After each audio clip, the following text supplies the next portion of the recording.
আপনারা আপনারা কারা? আর কেনই বা আমাকে এখানে বেঁধে রেখেছেন? সবটাই জানতে পারবেন মিস মৌ। তার আগে এখানে একটা সাইন করে দিন। আমি কেন সাইন করব? কে আপনারা? আমাকে ছেড়ে দিন প্লিজ। আমার বাবা খুব অসুস্থ, ওষুধ কিনে বাসায় নিয়ে যেতে হবে। প্লিজ আমাকে যেতে দিন। দেখুন মিস, আপনি যদি সাইন না করেন, এভাবে তর্ক করতে থাকেন, সরি টু সে, তাহলে আপনি আর আপনার বাবার কাছে ফিরে যেতে পারবেন না। তাই ভালোই ভালোই বলছি, সাইনটা করে দিন। মীর, মেয়েটা এইভাবে শুনবে না, ফোনটা বের কর। ফোন বের করার কথা শুনে মোয়ের কলেজায় পানি যেন শুকিয়ে গেল। এটা ভেবে লোকগুলোর সাথে কি করবে। হঠাৎ করে একটা লোক ফোনের একটা ভিডিও চালিয়ে দিয়ে মোয়ের মুখের সামনে ধরলো। মৌ যেন আকাশ থেকে পড়লো। ভিডিওটা দেখে কিছু লোক মৌয়ের বাবার রুমে জানলা দিয়ে দাঁড়িয়ে গান তাক করে আসে মৌয়ের বাবার দিকে। মৌ ভয়ে আর কিছু বলে না, পেপারসটায় কি লেখা আছে তা না দেখে সাইন করে দিল। প্লিজ এখন আমাকে ছেড়ে দিন। আপনারা যা বলেছেন আমি তাই করেছি। এখন প্লিজ আমাকে ছেড়ে দিন। হ্যালো স্যার, ম্যাম পেপারসে সাইন করে দিয়েছে। ওকে। কলটা কেটে দিয়ে লোকটি আমার দিকে তাকিয়ে হেসে দিয়ে বাকি লোকদের কি যেন একটা ইশারা করায় লোকগুলো বাইরে চলে গেল। আপনাদের স্যার কে? আর কেনই বা আমাকে এখানে আটকে রেখেছেন? কি অপরাধ করেছি আমি? আপনি কি করেছেন তা স্যার আপনাকে বলবে, আমি নয়। কে উনি? আড়ালে থেকে কেন আমাকে কষ্ট দিচ্ছে? আড়ালে নয়, মিস মৌমিতা জাহান মৌ। এবার থেকে সামনে থেকে তোমাকে তিলে তিলে কষ্ট দিব। না পারবে মরতে, আর না পারবে বাঁচতে। মৌ হঠাৎ করে চমকে ওঠে লোকটির গলা শুনে। মৌয়ের কাছে লোকটির কণ্ঠ চেনা চেনা লাগছে। সামনে অন্ধকার থাকায় কথা বলার লোকটিকে স্পর্শ দেখা যাচ্ছে না বলে মৌ চিৎকার করে বলে ওঠে। কি চান আপনি? কেন আমাকে নিয়ে খেলছেন? কি অপরাধ করেছি আমি? কেন আমাকে এখানে বেঁধে রেখেছেন? কি চাই আপনার আমার কাছে? মৌয়ের কথা বলা শেষ হতেই সজোরে কেউ একজন থাপ্পড় মারল মৌয়ের গালে। থাপ্পড় খেয়ে মৌয়ের গালটা আগুনের মতো জ্বলছে। তা মৌ অপেক্ষা করে সামনে তাকিয়ে দেখে মৌয়ের বস আগুন চৌধুরী আর ওর প্রিয় হলো মৌ। স্যার, আ- আ- আ- আপনি আপনি আমাকে কিডন্যাপ করেছেন? হা হা হা। কেন? এতে কোনো সন্দেহ আছে তোমার?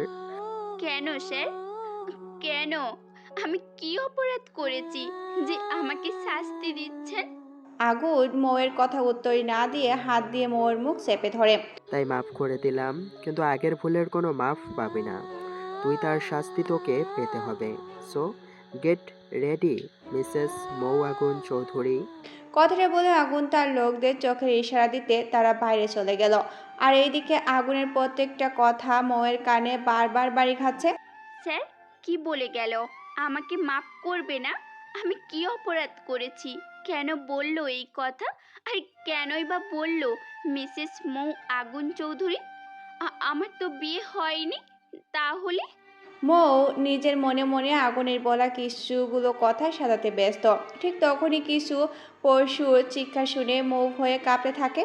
সামনে তাকে দেখে মৌয়ের বস আগুন চৌধুরী তার হাতে লোহার শেকলে বাঁধা দুটি নেকড়ে নেকড়ে দুটো মৌকে দেখে মুখ থেকে লালা ছড়াতে থাকে। মনে হয় অনেক দিন ধরে এদের না খেয়ে রাখা হয়েছে। মৌ ভয় পেয়ে চিৎকার করতে থাকে। মৌয়ের চিৎকার শুনে আগুন পাগলের মতো হাসতে থাকে। মনে হচ্ছে মৌয়ের ভয় পাওয়াকে আগুন খুব মজা পাচ্ছে। কোনো মতে হাসি থামছে না মৌয়ের। কিছুক্ষণ পর আগুন মৌয়ের থেকে মাত্র 10 গজ দূরে নেকড়েগুলোকে শেকলের সাহায্যে আটকে রেখে আগুন মৌকে গুড নাইট বলে হাসতে হাসতে বেরিয়ে আসে রুম থেকে। কিন্তু মৌ ভয়ে পাগলের মতো চিৎকার করতে থাকে আর নেকড়েগুলো নিজের মতো করে চিৎকার করতে থাকে।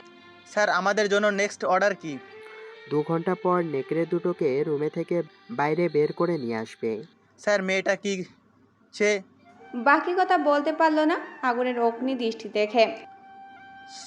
সরি স্যার, এমন ভুল আর করব না, প্লিজ ক্ষমা করে দিন। Get lost.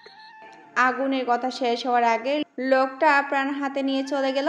এদিকে আগুন ল্যাপটপে ময়ের ভয় মাখা মুখ দেখে যেন এক তৃপ্তির হাসি ফুটে উঠল। বাবা, আপু এখনো ফিরলো না কেন? এত রাত হয়ে গেল। আমিও তাই ভাবছি বাবা। মেয়েটা আমার কোথায় আছে, কেমন আছে, ফোন করেছিস? হ্যাঁ বাবা, অনেকবার ফোনে ট্রাই করেছি কিন্তু ফোন লাগছে না, বারবার বন্ধ বলছে। মেয়েটার জন্য এবার সত্যি আমার টেনশন হচ্ছে। শত্রুর তো আর অভাব নেই। আমার কখন কোথা থেকে আমার মেয়েটার ক্ষতি করে দিবে। হ্যাঁ বাবা, আমি আপুর দূর থেকে খেয়াল রাখার জন্য লোক রেখে দিয়েছিলাম, তাকে কল দিলে তো হয়। তুই আসলে একটা গর্দভ, তাড়াতাড়ি ফোন কর। হ্যাঁ বাবা। ইমাম যতবার লোকটিকে কল করছে ততবার রিং হয়ে কলটা কেটে দিচ্ছে। ইমাম এক প্রকার বিরক্ত হয়ে ফোনের স্ক্রিনের দিকে তাকিয়ে মনে মনে খুব বিচ্ছিরি কিছু গালি দিল নূর ইসলামকে। কি হলো ইনাম, পেলে? তোমার রাখা লোকটি কে? না বাবা, রিং হয়ে যাচ্ছে কিন্তু ধরছে না। কথাটা শোনা মাত্র আরমান খান মাথায় হাত দিয়ে বসে পড়লেন। স্যার প্লিজ আমাকে মারবেন না, আমি আর দ্বিতীয়বার এই ভুল করব না। লোকটির কথা শোনা মাত্র রোদ জোরে জোরে হাসতে লাগলো। এই আগুন চৌধুরী কখনো কাউকে ক্ষমা করে না মিস্টার নূর। কথাটা বলে রোদ নূরের কপালে গান তাক করে শুট করে দেয়। Ajmer, yes sir. লাশটা গুম করার ব্যবস্থা করো। হসপিটাল থেকে ডেড বাড়িতে আসার আগে সবটা ক্লিয়ার হওয়া চাই। Got it? Yes sir. Sir, just 2 minute দিন, সব ক্লিয়ার করে দিচ্ছি। রোদ আর কিছু না বলে রুম থেকে গটগট করে বের হয়ে গেল। বাবা, আই থিঙ্ক আমাদের প্ল্যানটা আগুন চৌধুরী ধরে ফেলেছে। কি বলছিস তুই? না, এটা কখনো হতে পারে না। আমার তেল তেল করে গড়া প্ল্যানটা এভাবে শেষ হয়ে যেতে পারে না ইনাম। বাট বাবা, আপুর কি হবে? আমার এক সন্তানের জন্য আমি আমার প্ল্যানটা নষ্ট হতে দিতে পারি না। বাবা, তুমি এসব কি বলছো? শাট আপ ইনাম। এত বছরের প্ল্যানিং আমি তোমার বোনের জন্য নষ্ট করতে পারবো না। বাবা এসব কি বলছে? বাবা তার স্বার্থের জন্য আপুকে বলি দিতে একবারও পিছু হচ্ছে না। অবাক হয়ে জানতে চাইল ইমাম। ইমাম নিজের অজান্তে আরমান খানকে ঘৃণা করতে শুরু করে, যা আরমান খানের অজান্তে। হ্যালো স্যার, ম্যাম তো ভয়ে সেন্সলেস হয়ে গিয়েছে। হোয়াইট? এখনই নেকড়ে দুটোকে বাইরে বের করে নিয়ে যাও, right now. Yes sir. Mir নেকড়ে দুটোকে সাবধানে বাইরে নিয়ে যায়। কিছুক্ষণ পর ডাক্তার এসে মৌকে চেক আপ করে একটা ইঞ্জেকশন দিয়ে চলে যায়। হ্যালো স্যার, ডক্টর এসে ম্যামকে চেক আপ করে গেছে। ম্যাম ঠিক আছে। ওকে, আমি কিছুক্ষণ পর আসছি, ততক্ষণ মোর পাশে থাকবে, ওকে? Okay sir. Agun, my son. Yes dad, how are dad? Aryan চৌধুরীকে জড়িয়ে ধরে বলল Agun. I am absolutely fine, but তোমাকে দেখে মনে হচ্ছে না তুমি ঠিক আছো। সন্দেহের দৃষ্টিতে তাকিয়ে রইল আরিয়ান চৌধুরী। আগুন আরিয়ান চৌধুরী থেকে দৃষ্টি সরিয়ে অন্যদিকে তাকিয়ে বলতে লাগলো। ড্যাড, আমি আমার মন পাখিকে খুঁজে পেয়েছি। কথাটা বলে থেমে যায় আগুন। আগুন, মাই সান, আমি জানি তোমার মনের ভিতর কি চলছে, বাট তোমাকে আমি আবারও স্মরণ করিয়ে দিচ্ছি, তোমার আর তোমার বোনের সাথে যা হয়েছে তাতে মৌ মামুনির কোনো হাত ছিল না।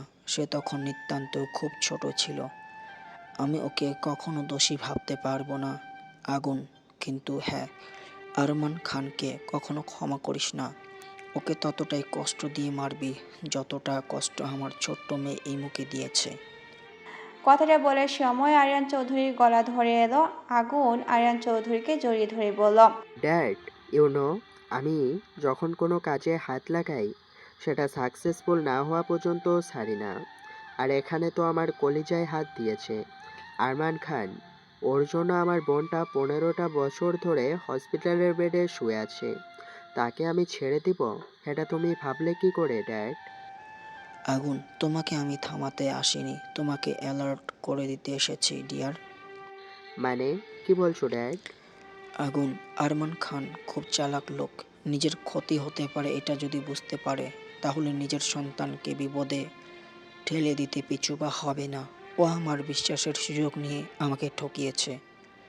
আমার ফুলের মতো মেয়েটা ঘুমায় হসপিটালে পড়ে আছে শুধুমাত্র এই জঘন্য লোকটার জন্য। Dad, I promise you, Arman খানের এমন মর্মান্তিক মৃত্যু দিব যা ও কখনো ভাবতে পারবে না। কথাটা বলে আগুনের ঠোঁটের কোণে বাঁকা হাসি ফুটে উঠল। আগুন, আমি কালই ইউকে ব্যাক করছি ইমুকে নিয়ে। সব অ্যারেঞ্জমেন্ট কমপ্লিট, জাস্ট তোমাকে ইনফর্ম করার ছিল তাই। ওকে ড্যাড, বাট মম কোথায়? হসপিটালে ইমোর হাত ধরে বসে আছে। কথাটা বলে দীর্ঘশ্বাস ফেললো আরিয়ান চৌধুরী। ড্যাড, তুমি রেস্ট করো, আমি আসছি। আগুন বেরোতে যাবে তখনই আরিয়ান চৌধুরী বলে ওঠে। আগুন আসার সময় আমার বৌমাকে সাথে নিয়ে আসবি। অনেক হয়েছে, শাস্তি ওর যা পাওনা তাই দিয়েছিস ওকে। আমি যেন এমনটার না শুনি, ওকে? Yes dad. আগুন পৃথিবীতে কাউকে ভয় না করলেও আরিয়ান চৌধুরীকে সে প্রচণ্ড শ্রদ্ধা করে, ভালোবাসে। তাই আরিয়ান চৌধুরী কোনো কথা ফেলতে পারে না। আগুন আগুন মাথা নিচু করে রুম থেকে বেরিয়ে গেল। ইনাম, যত তাড়াতাড়ি সম্ভব জামা কাপড় প্যাকিং করে নাও, আমরা এক্ষুনি বের হব। বাট বাবা, এখন আমরা কোথায় যাব? তুমি তো জানো বাবা, সামনে আমার এক্সাম। তাহলে বাকি কথা বলার আগেই আরমান খান সজোরে ইমামের গালে একটা থাপ্পড় বসিয়ে দিল। ইমাম গালে হাত দিয়ে তাকিয়ে আছে আরমান খানের দিকে। ইনাম, তুই ভালো করেই জানিস আমি এক কথা দুবার বলা পছন্দ করি না, তারপরও মুখে মুখে তর্ক করে যাচ্ছিস। তা এটাই তোর শাস্তি। আর একটা কথা শুনে রাখ, আজ থেকে তোর বোন মৌ মারা গিয়েছে আমাদের কাছে, কারণ ও এখন আগুন চৌধুরীর হাতের মুঠোয়। ও যেভাবে চাইবে মৌকে সেইভাবে নাচাবে। ওকে যখন মুক্তি দিবে না আগুন চৌধুরী, তাই তোর জন্য এটাই ভালো হবে, তুই তোর বোনকে ভুলে যাবি। বাবা তুমি। নো মোর ওয়ার্ড ইনাম, গো। ইমাম কি বলবে ভাষা খুঁজে পাচ্ছে না। নিজের ছেলে মেয়েকে নিজের লোভ হিংসার আগুনে ফেলাতে দুবারে ভাবলো না। এ কেমন বাবা! সরি মন পাখি, তোমাকে এত কষ্ট দেওয়ার জন্য। মৌয়ের সারা মুখে চুমু দিয়ে আগুন কথাগুলো বলতে থাকলো, কিন্তু মৌয়ের এখনও জ্ঞান ফিরে না আসায় আগুনের কথাগুলো মৌয়ের কান পর্যন্ত পৌঁছালো না। আগুন মৌকে পাজা কোলে নিয়ে গাড়িতে শুয়ে দিয়ে আস্তে আস্তে ড্রাইভ করে চৌধুরী ম্যানশনে দিয়ে আসলো। নীলা। জোরে চিৎকার করে ডাকতে থাকলো আগুন। আগুনের চিৎকার শুনে নীলা দৌড়ে আসে আগুনের সামনে। স্যার, স্যার কি হয়েছে? আগুন নীনার কথা শুনে দাঁতে দাঁত চেপে বলে, এক্ষুনি রুমে হালকা গরম পানি নিয়ে যায়। আর যদি দেরি হয় তো তোদের কি অবস্থা করব বুঝতেই পারছিস। এক্ষুনি আছে স্যার।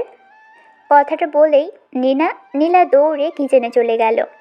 আগুন মৌকে ওর রুমে এনে শুয়ে দেয়। তার কিছুক্ষণ পর নীলা একটা বড় বলে করে গরম পানি নিয়ে আসে। আগুন নীলাকে জিজ্ঞাসা করে, পানি কতটা গরম নীলা? স্যার, আপনি যেমনটা বলেছিলেন ঠিক তেমনটাই। ও তাই বুঝি।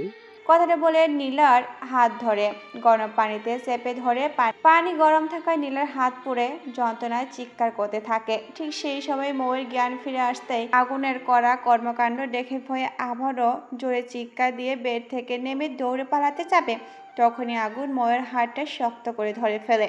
মৌ ঘুরে আগুনের দিকে তাকাতেই মৌয়ের হাত পা কাঁপতে লাগলো আগুনের এমন ভয়ঙ্কর রূপ দেখে। তোমার সাহস কি করে হয় মন পাখি আমার অনুমতি ছাড়া এই রুম থেকে বের হবার? প্রচণ্ড রেগে কথাগুলো বলতে থাকে আগুন। স্যার, আমি বাড়ি যাব স্যার, বাবা ভাইয়ের কাছে যাব, প্লিজ আমাকে যেতে দিন। কান্না করতে করতে বলতে থাকে মৌ। হা হা হা হা, তাই নাকি মিসেস আগুন চৌধুরী? এ বাড়ি কেন, এই রুম থেকে বাইরে এক পা ফেলে দেখো, তোমার পা কেটে আমি তোমার বাবা ভাইকে পার্সেল করে পাঠিয়ে দেব। আগুনের কথা শুনে মৌয়ের কলিজা কেঁপে ওঠে, কারণ কিছুক্ষণ আগে মৌয়ের মেয়ের সাথে করা ঘটনা মৌ নিজ চোখে দেখেছে। তারপর এই হুমকির পর এই রুম থেকে বের হওয়ার চেষ্টা কল্পনাও করতে পারছে না মৌ। কী করবে ভেবে উঠতে পারছে না মৌ। ঠিক সেই সময় আগুন মৌকে পাজা কোলে করে বেডে আবার শুয়ে দিয়ে নীলাকে ইশারা করে রুম থেকে বেরিয়ে যেতে। নীলা চোখের পানি মুছতে মুছতে রুম থেকে দৌড়ে বেরিয়ে গেল। মন পাখি, আমাকে তুমি রাগিও না প্লিজ। আমি রেগে গেলে যখন তখন কিছু একটা করে দিতে পারি, তাই আমি যা বলছি তুমি তাই করবে, কোনো প্রশ্ন ছাড়া, মনে থাকবে? আগুনের কথা শুনে মাথা নেড়ে সায় দেয় মৌ। মৌ কিছুতেই ওর সাথে করা ব্যবহার মেনে নিতে পারছে না। কেন কেন এমন করছে আগুন, এটা বুঝতে না পেরে মৌ আগুনকে প্রশ্ন করে বসলো। স্যার, আমার সাথে এমন করছেন কেন? আমি কি অপরাধ করেছি? মৌ অবাক চোখে আগুনের দিকে তাকিয়ে আছে। আগুন হঠাৎ করে রুম থেকে বের হয়ে গেল। মৌ ভাবতে থাকে আগুন কেন কিছু না বলেই চলে গেল। ভাবতে ভাবতে সামনে তাকিয়ে দেখে আগুন এক র্যাশ কালো গোলাপ নিয়ে দাঁড়িয়ে আছে। কালো গোলাপ? হ্যাঁ, কালো গোলাপ তোমার প্রিয় ফুল তাই না? হ্যাঁ স্যার, এটা আমার প্রিয় ফুল, কিন্তু আপনি জানলেন কি করে? মৌয়ের এমন প্রশ্নে আগুন বাঁকা হেসে মৌয়ের দিকে ঝুঁকে একটা কালো গোলাপ মৌয়ের কানের পিঠে গুঁজে দেয়। আগুনের হঠাৎ করে এতটা কাছে আসাতে মৌ ভয় পেয়ে যায়, সাথে অন্যরকম অন্যরকম এক ভালো লাগা কাজ করে মৌয়ের মনে। তখনই আগুন মৌয়ের কানে কানে ফিস ফিস করে বলতে লাগলো, অনেক জ্বালিয়েছো আমাকে, এবার আমার জ্বালানোর পালা, তৈরি থেকো মিসেস মৌ চৌধুরী। কথাটা বলে আগুন চলে যেতে নিলে মৌ আগুনকে স্যার বলে ডাক দেয়। আমি জানি তোমার মনে অনেক প্রশ্ন উকি মারছে, তবে তার উত্তর সময় হলে জানতে পারবে। আর সে পর্যন্ত আমার কথা মেনে চললে ভালো থাকবে, নয়তো বাকিটা না বলে আগুন রুম থেকে বেরিয়ে গেল। কিছুক্ষণ পর নীলা একটা ট্রেতে করে মৌয়ের জন্য গরম স্যুপ নিয়ে আসে। মৌ মেয়েটাকে দেখে কিছু জিজ্ঞাসা করবে, ঠিক সেই সময় আরিয়ান চৌধুরী দরজায় নক করে। মৌ কিছু জিজ্ঞাসা করতে গিয়েও থেমে যায় আরিয়ান চৌধুরীকে দেখে। আরিয়ান চৌধুরী রুমে এসে কিছুক্ষণ মৌয়ের দিকে তাকিয়ে থাকে। কি ব্যাপার, লোকটাকে দেখে তো আমার বাবার বয়সের মনে হচ্ছে, কিন্তু আমার দিকে এভাবে তাকিয়ে আছে কেন? মাশাল্লাহ, আমার বৌমা তো খুব মিষ্টি দেখতে, যেমনটা আমার ছেলের কল্পনা করেছিল। তুমি তো মৌ, তাই না? জি। বেড থেকে উঠতে উঠে জবাব দিল মৌ। তা দেখে আরিয়ান চৌধুরী বলে উঠল, মামুনি, তোমাকে কষ্ট করে উঠতে হবে না, তুমি শুয়ে রেস্ট করো। কিন্তু আপনি মানে আপনাকে তো ঠিক। চিনলে না, তাই তো? হ্যাঁ, মানে? মামুনি, আমি তোমার স্যার, মানে আগুনের বাবা।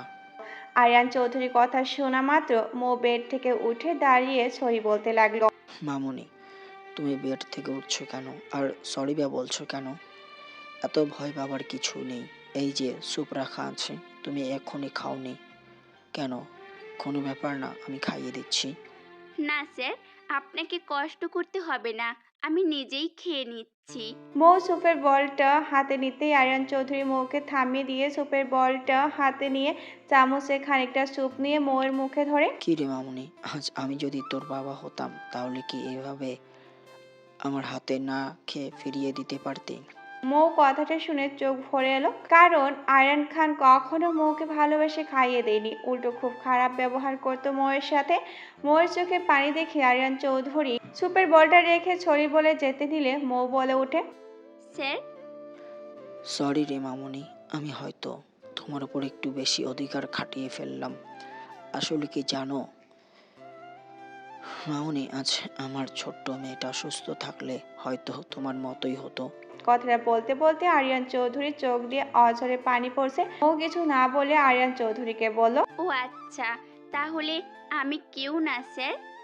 এই তো বললেন আপনার ছোট মেয়ের মতো, তাহলে এখন আমাকে না খাইয়ে দিয়ে কোথায় যাচ্ছেন? আরিয়ান চৌধুরী মুখে হাসি নিয়ে পুরো স্যুপটা মৌয়ের পাশে বসে খাইয়ে দিল। খাবার শেষে মৌ আরিয়ান চৌধুরীকে বলল, স্যার, আপনি এত ভালো, কিন্তু আপনার ছেলে মানে আগুন স্যার এতটা ভয়ঙ্কর কেন? আমার সাথে এমন করছেন কেন? আর আমাকেই বা মিসেস মৌ আগুন চৌধুরী বলল কেন? মৌয়ের এমন প্রশ্ন শুনে আরিয়ান চৌধুরীর মুখ কালো হয়ে গেল, কারণ মৌয়ের কাছে আসার আগে আগুন পরিষ্কার করে বলে দিয়েছিল মৌয়ের কোনো প্রশ্নের উত্তর যেন উনি না দেয়। এখন কি বলবে মৌকে, সেটাই ভেবে পাচ্ছে না আরিয়ান চৌধুরী। ড্যাড। আরিয়ান চৌধুরী আগুনকে দেখে যেন স্বস্তি নিঃশ্বাস ফেল। এখন যদি আগুন না আসতো তাহলে নিকার সত্যি কথাটা মৌকে জানিয়ে দিতে হতো আরিয়ান চৌধুরী। ড্যাড, তোমাকে এখনই নিচে যেতে হবে, কিছু জরুরি ফাইলে তোমার সিগনেচার প্রয়োজন। আগুনের কথা শেষ হতেই আরিয়ান চৌধুরী রুম থেকে বেরিয়ে যেতে আগুন রুমের দরজা নক করে দেয়। এটা দেখে মৌ ভয়ে ঘামতে থাকে। আগুন মৌয়ের ভয়টাকে আরো একটু বাড়িয়ে দেওয়ার জন্য শার্টের বোতাম খুলতে খুলতে মৌয়ের দিকে এগিয়ে আসতে থাকে। মৌ আগুনের শার্ট খুলতে দেখে ভয়ে বেডের চাদর গায়ে জড়িয়ে নিয়ে ভয়ে কাঁপতে থাকে। স্যার প্লিজ আমার এমন সর্বনাশ করবেন না, আমাকে বাড়ি ফিরতে দিন। এমন মোমেন্টে মৌয়ের কথা শুনে আগুন তেড়ে এসে হাত দিয়ে মৌয়ের মুখটা চেপে ধরে। তোকে আমি আগেও বলেছি আমায় রাগ তুলবি না, তাহলে সেটা তোর জন্য ভালো হবে না। কিরে, বলিনি আমি? শক্ত করে মুখ চেপে ধরায় মৌয়ের ব্যথা কিছু বলতেই পারছে না, শুধু কেঁদেই যাচ্ছে। হঠাৎ করে আগুন মৌকে জড়িয়ে ধরে। মৌ অনেক চেষ্টা করেও নিজেকে আগুনের থেকে ছাড়াতে পারে না, শান্ত হয়ে যায়। আগুন মৌকে ছেড়ে দিয়ে ওয়াশরুমে ঢুকে যায়। এদিকে মৌ কিছুতেই বুঝতে পারছে না কি হচ্ছে ওর সাথে। বাড়িতে যে একটা ফোন করবে সেই উপায়ও নেই, কারণ মৌয়ের ফোন আগুনের কাছে। মৌ বেডের এক কোণায় জড়সড় হয়ে বসে ভাবছে 1 বছর আগের ঘটনা। মৌ, আর কতদিন আমার ঘাড়ে বসে বসে খেয়ে যাবি? প্লিজ যা, এবার স্যার। একটা চাকরি বাকরি করে আমাকে উদ্ধার কর। বাবা, তুমি এভাবে কেন কথা বলছো? আমি তো চেষ্টা করে যাচ্ছি।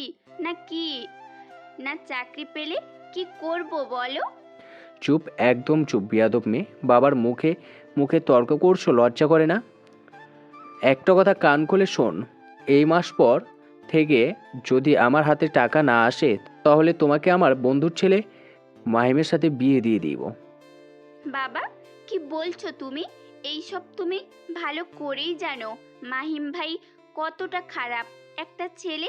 নেশা ছাড়া এক মিনিটও থাকতে পারে না। রাস্তায় মেয়েদের দেখলে টিচ করে, ইপটিচিং করে। এখন খারাপ ছেলের সাথে তুমি আমাকে বিয়ে দিতে চাও? হ্যাঁ, বিয়ে দিয়ে আমার কাছেই টাকায় সব তোকে ওর কাছে বিয়ে দিলে নগদ 10 লাখ টাকা দিবে বলেছে আমাকে। এখন তুই বল কি করবে? চোখের পানি মুছতে মুছতে বলল মৌ। বাবা, আমি আগামী মাস থেকে তোমার হাতে টাকা তুলে দিব, কিন্তু তার বিনিময়ে দয়া করে ওই লম্পট মাহিমের সাথে আমাকে বিয়ে দিও না, প্লিজ। ঠিক আছে, তবে মনে রাখিস আগামী মাস থেকে তুই আমাকে টাকা দিবি। কথাটা বলে আরমান খান বাড়ি থেকে বেরিয়ে পড়লো। ঠিক সেই সময় মৌয়ের ছোট ভাই ইমাম এসে বলল। আপু দেখ না, আজ আবার তোর নামে 1000টা কালো গোলাপ দিয়ে গেল। মৌ পিছনে তাকে দেখে সত্যি আজও 1000টা কালো গোলাপ এসেছে, কিন্তু কে দিয়ে যাচ্ছে, কেন দিচ্ছে তা মৌ নিজেও বুঝতে পারছে না। আপু কয়েক বছর ধরে প্রতিদিন একটা দুইটা করে 1000টা কালো গোলাপ তোর নামে আসছে, কিন্তু কে দিচ্ছে সে বিষয়ে এখনো জানতে পারলাম না। ইমাম, এটা তো আমিও জানি না কে করেছে এটা। আর সে জানলো বা কি করে আমার প্রিয় ফুল কালো গোলাপের কথা? যাই হোক ইমাম, আমি বের হচ্ছি, কিছু চাকরির ইন্টারভিউ দেওয়ার আছে। ভাগ্য ভালো থাকলে চাকরিটা হয়ে যাবে আজ। বেস্ট অফ লাক আপু। Thank you. মৌ রুমে গিয়ে ড্রেস চেঞ্জ করে কালো রঙের একটা থ্রি পিস পরে নিয়ে তার উপর ক্রিম কালারের ওড়না দিয়ে হিজাবটা বেঁধে নিয়ে ব্যাগ নিয়ে বেরিয়ে পড়ে। ইনাম মোর পিছনে কোথায় যায় কি করে সব ইনফরমেশন আমার চাই। কিন্তু বাবা, আপুর পিছু নেওয়ার প্রয়োজন কেন? সেটা তোমার না জানলেও চলবে, তোমাকে যা বললাম তাই করো, আদারওয়াইজ আমি অন্য কিছু করতে বাধ্য হব। না বাবা, যাচ্ছে। প্রথম ইন্টারভিউটা তো ভালোই হলো, কিন্তু মনে হয় না ওখানে আমার চাকরিটা হবে। এখানে এখন আজকের মতো লাস্ট ইন্টারভিউটা দিব। মৌ চৌধুরী গ্রুপ অ্যান্ড ইন্ডাস্ট্রির অফিসে বসে আছে 2 ঘন্টা যাবৎ, কিন্তু এখনো কেউ মৌয়ের নাম ধরে ডাকছে না। বিষয়টা খুবই বিরক্তিকর লাগছে মৌয়ের কাছে। মৌ রিসেপশনে গিয়ে জানতে চায় ইন্টারভিউটা কখন শুরু হবে। আসলে গত 2 ঘন্টা যাবৎ অপেক্ষা করছি, কিন্তু কেউ এখনো ডাকছে না। রিসেপশনের মেয়েটা মৌকে কিছু বলতে যাবে, ঠিক সেই সময় মৌয়ের পিছনে আগুন চৌধুরীকে দেখে দাঁড়িয়ে সালাম দিতে লাগলো। মৌ কিছু বুঝতে না পেরে পিছনে তাকাতেই ময়ের যান বেরিয়ে যাওয়ার উপক্রম। বিজনেস আইকন যে কিনা মাত্র 25 বছরে 3বার অ্যাওয়ার্ড পেয়েছে, সে কিনা ময়ের সামনে দাঁড়িয়ে। মিস জান্নাত, হু ইজ শি? স্যার, উনি চাকরির ইন্টারভিউ দিতে এসেছে। ওকে, আমার কেবিনে পাঠিয়ে দিন 2 মিনিট পর। কথাটা বলে আগুন গটগট করে কেবিনে চলে গেল। আর এদিকে জান্নাত অবাক হয়ে দাঁড়িয়ে আছে। আগুনের কথাটা ঠিক মতো হজম করতে পারছে না জান্নাত। এই মেয়ে, আমার হাতে একটা চিমটি কাটো তো। মৌ জান্নাতের কথা শুনে জোরে একটা চিমটি কাটলো জান্নাতের হাতে। জান্নাত কপাল কুঁচকিয়ে মৌকে বলল। মিস মৌমিতা জাহান মৌ, আপনি প্রথমে কোনো মেয়ে যে কিনা সরাসরি আগুন চৌধুরীর সাথে সরাসরি কথা বলার সুযোগ পাচ্ছেন। দাঁড়িয়ে আছেন কেন? ডান দিকে সোজা ছাড়ের কেবিন। মৌ কিছু না বলে ব্যাগটা নিয়ে সোজা আগুনের কেবিনের সামনে গিয়ে দরজা নক করে। May I coming sir? Yes. তো মিস মৌমিতা জাহান মৌ, আপনার সার্টিফিকেটগুলো দিন। মৌ ব্যাগ থেকে সার্টিফিকেটগুলো বার করে আগুনের টেবিলের উপর রাখে। আগুন সার্টিফিকেটগুলো একবার ভালো করে দেখে, একটা ফাইলে সাইন করতে বলে মৌকে। মৌ পেপারসটা না দেখেই সাইন করে দেয়। ততক্ষণে আগুন লাইটার বার করে জ্বালিয়ে দিল মৌয়ের সার্টিফিকেটগুলো। এটা দেখে মৌ চিৎকার করে বলে উঠল। স্যার, স্যার, আপনি এটা কি করছেন? কেন পোড়াচ্ছেন আমার সার্টিফিকেটগুলো? হাত দিয়ে আগুন নেভাতে নেভাতে বলতে লাগলো মৌ। আগুন মৌয়ের কথা তোয়াক্কা না করে ল্যান্ডলাইনে ফোন করে ম্যানেজারকে আসতে বলে। স্যার, আসবো? ইয়েস, আজ থেকে আমার নতুন পিএ, এই যে মৌমিতা জাহান মৌ, ওনাকে ওনার অ্যাপার্টমেন্ট লেটারটা দিয়ে দিবেন। আর আগামীকাল থেকে চাকরিতে জয়েন করবে। Okay sir. এখন যেতে পারেন। মো কি বলবে ভেবে পাচ্ছে না। সার্টিফিকেটগুলো পুড়ে ছাই হয়ে রইল নিচে। প্রথম দিন মৌয়ের সাথে যা হলো, মো ভাবছে চাকরিটা করবে না। ততক্ষণে মৌয়ের ভাবনা ভেঙে আগুন বলে উঠল, চাকরি ছাড়ার চিন্তা কখনো মনে এলে কাট চাকরি ছাড়ার চিন্তা ভাবনা কখনো মনে এনো না, কারণ এই অফিসে ছাড়া অন্য কোথাও তোমার চাকরি হবে। বিকজ সার্টিফিকেট ছাড়া কোনো কোম্পানি তোমাকে চাকরিতে রাখবে না। আগুনের কথা শুনে মৌ যেন রাগে ফেটে পড়ছে। দেখুন স্যার, আপনি কাজটা মোটেও ঠিক করেননি। এভাবে আমার ক্ষতি না করলেও পারতেন। আমি চলে যাচ্ছি। ওহ, আর একটা কথা, আমি অন্য কোথাও চাকরি করতে পারি বা নাই পারি, কিন্তু আপনার এখানে চাকরি আমি করব না। যে অফিসে এমন অসভ্য, বাজে, খারাপ বস থাকে, সেখানে তো একদমই নয়। মৌ বেরিয়ে যেতে নিল, খেয়াল করলো দরজা খুলছে না। অনেক চেষ্টা করেও খুলতে পারে না। পিছনে আগুনের দিকে তাকাতে দেখে আগুন মুখ বাঁকিয়ে হাসছে। মৌ এতক্ষণে বুঝতে পারলো দরজা না খোলার পিছনে এই বাজে লোকটার হাত আছে। মৌ আগুনকে কিছু বলতে যাবে, ঠিক তখনই আগুন চেয়ার ছেড়ে দাঁড়িয়ে মৌয়ের দিকে এগোতে লাগলো। মৌ এতক্ষণ রেগে থাকলেও এখন বেশ ভয় পাচ্ছে আগুনকে দেখে। স্যার প্লিজ, আমি এখানে চাকরি করতে চাই না। আপনি আমাকে যেতে দিন প্লিজ স্যার। ওকে যেতে দিব, তার আগে এটা দেখো এখানে কি লেখা আছে। পেপারসটা মৌয়ের হাতে ধরিয়ে দিয়ে মৌ বেশ 15 বার পেপারসটা ভালো করে দেখলো। দেখে এখন মৌর ইচ্ছে করছে এখানে হাত পা ছড়িয়ে কাঁদতে, কিন্তু তা করতেই পারছে না। মৌ অসহায় দৃষ্টিতে আগুনের দিকে তাকিয়ে বলল, স্যার আমি চাকরিটা করব। মৌয়ের মুখে কথাটা শোনা মাত্র আগুনের ঠোঁটের কোণে হাসি ফুটে উঠলো। আগুন আবার তার চেয়ারে বসে পড়ল। তো মিস মৌ, এতক্ষণে বুঝতে পারছেন এখন আপনার কিছুই করার নেই। আপনি যে পেপারসে না দেখে সাইন করে দিয়েছেন সেটা স্পষ্টভাবে লেখা আছে 1 বছরের আগে যদি আপনি চাকরি ছাড়তে চান তাহলে 1 কোটি টাকা জরিমানা দিয়ে চাকরি ছাড়তে হবে। এখন বাড়িতে ফিরে যান, আর যাওয়ার সময় অ্যাডভান্স স্যালারিটা নিয়ে যাবেন। নাও গো। মৌ দরজার দিকে তাকাতে দেখে দরজাটা খোলা। মৌ দ্রুত কেবিন থেকে বেরিয়ে অফিসের বাইরে যেতে নিলে ম্যানেজার পিছন থেকে ডাক দেয়। মৌ দাঁড়িয়ে যায়। ম্যানেজার ছুটে এসে দুটো খাম মৌয়ের হাতে ধরিয়ে দিয়ে চলে যায়। মৌ আর না দাঁড়িয়ে রিক্সা করে বাড়িতে চলে আসে। মৌ, এত দেরি হলো কেন বাড়ি ফিরতে? বাড়িতে ঢুকতেই মৌকে প্রশ্ন করে আরমান খান। বাবা, আমি আজ চাকরি পেয়েছি। কথাটা শোনা মাত্রই আরমান খানের চোখ দুটো খুশিতে চিকচিক করে উঠল। সত্যি বলছিস? কত টাকা স্যালারি? মৌ জানতো ওর বাবা এটাই আগে জানতে চাইবে।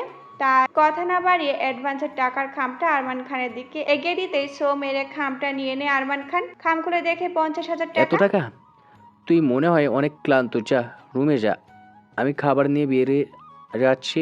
মৌ যেন আকাশ থেকে পড়লো আরমান খানের কথা শুনে। যে বাবা মা মরে যাওয়ার পর ভালো করে কথাই বলে না, নিজের হাতে খাবার বেড়ে দেওয়া তো দূরে থাক, আর নিজ হাতে কিছু টাকা দেওয়া এত ভালোবাসা।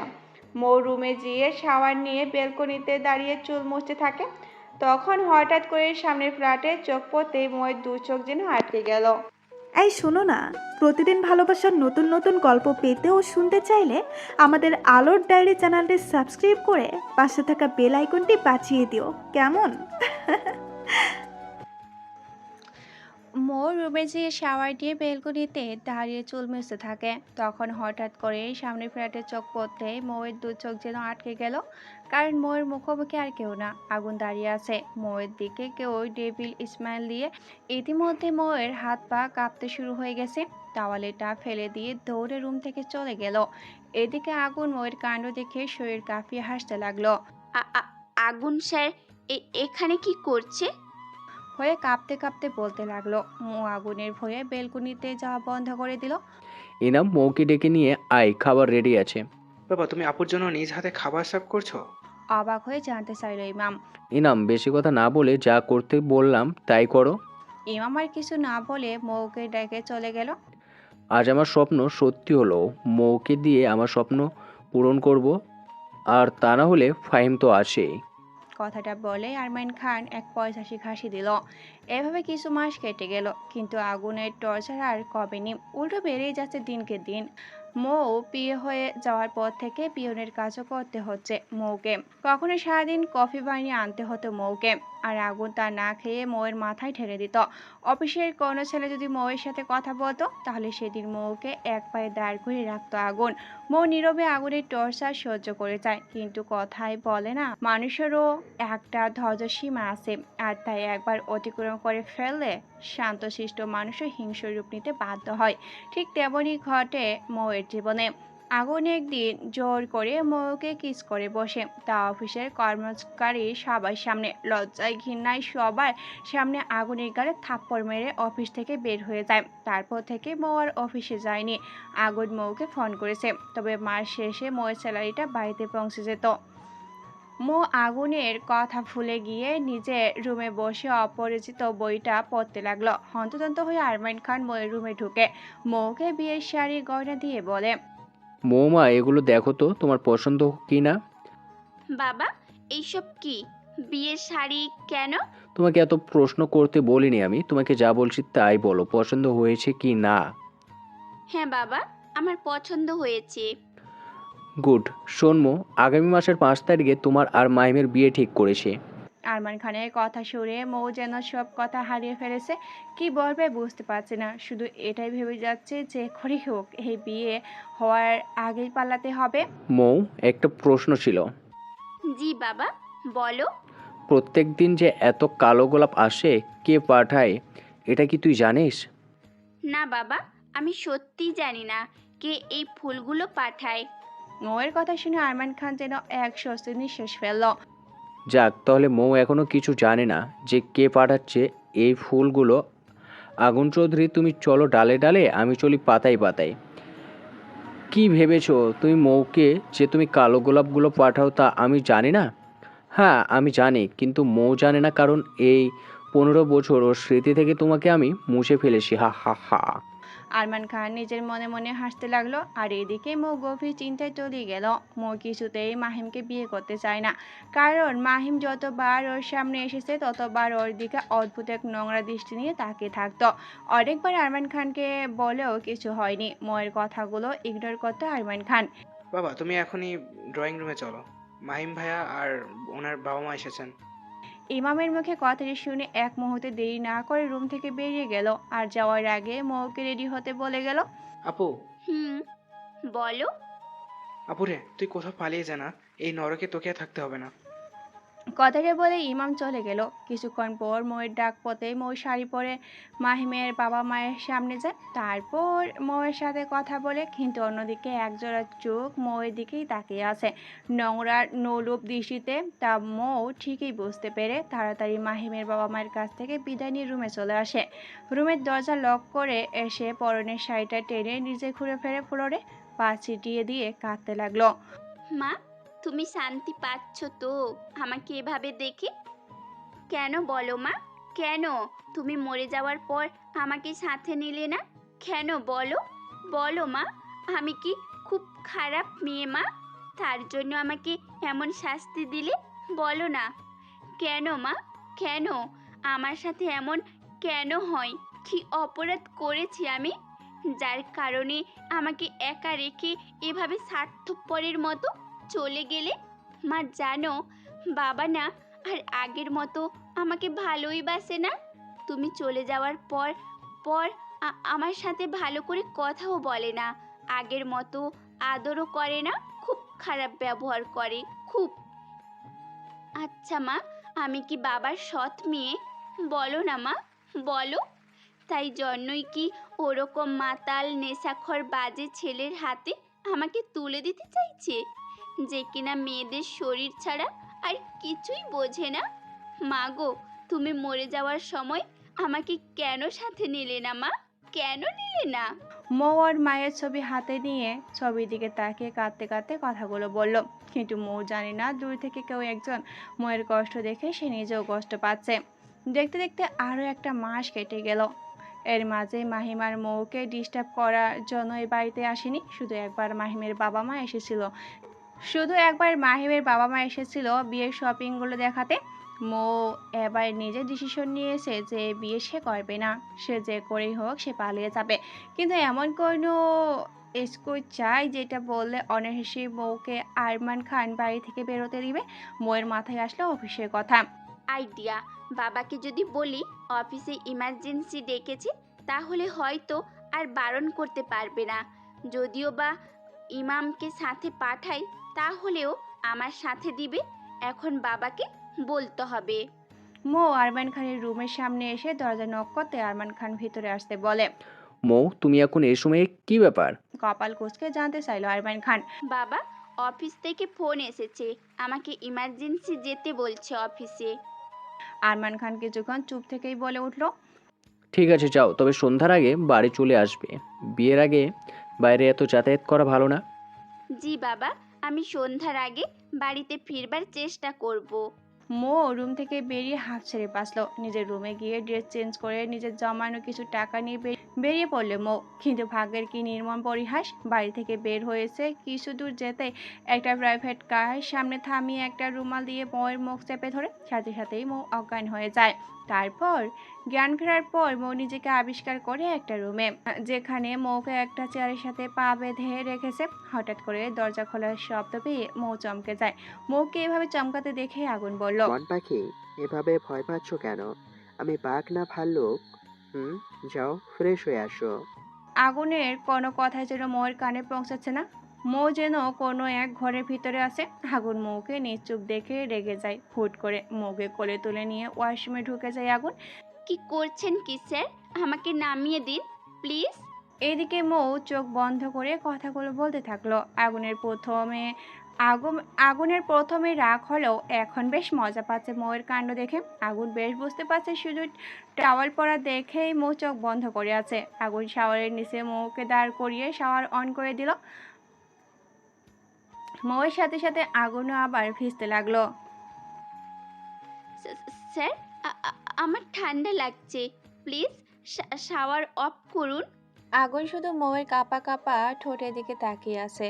মৌ আগুনের কোনো রেসপন্স না পেয়ে চোখ মেলে আগুনের দিকে তাকিয়ে বলতে যাবে, ঠিক তখনই আগুন মৌয়ের ভেজা ঠোঁটে নিজের ঠোঁট ডুবিয়ে দিল।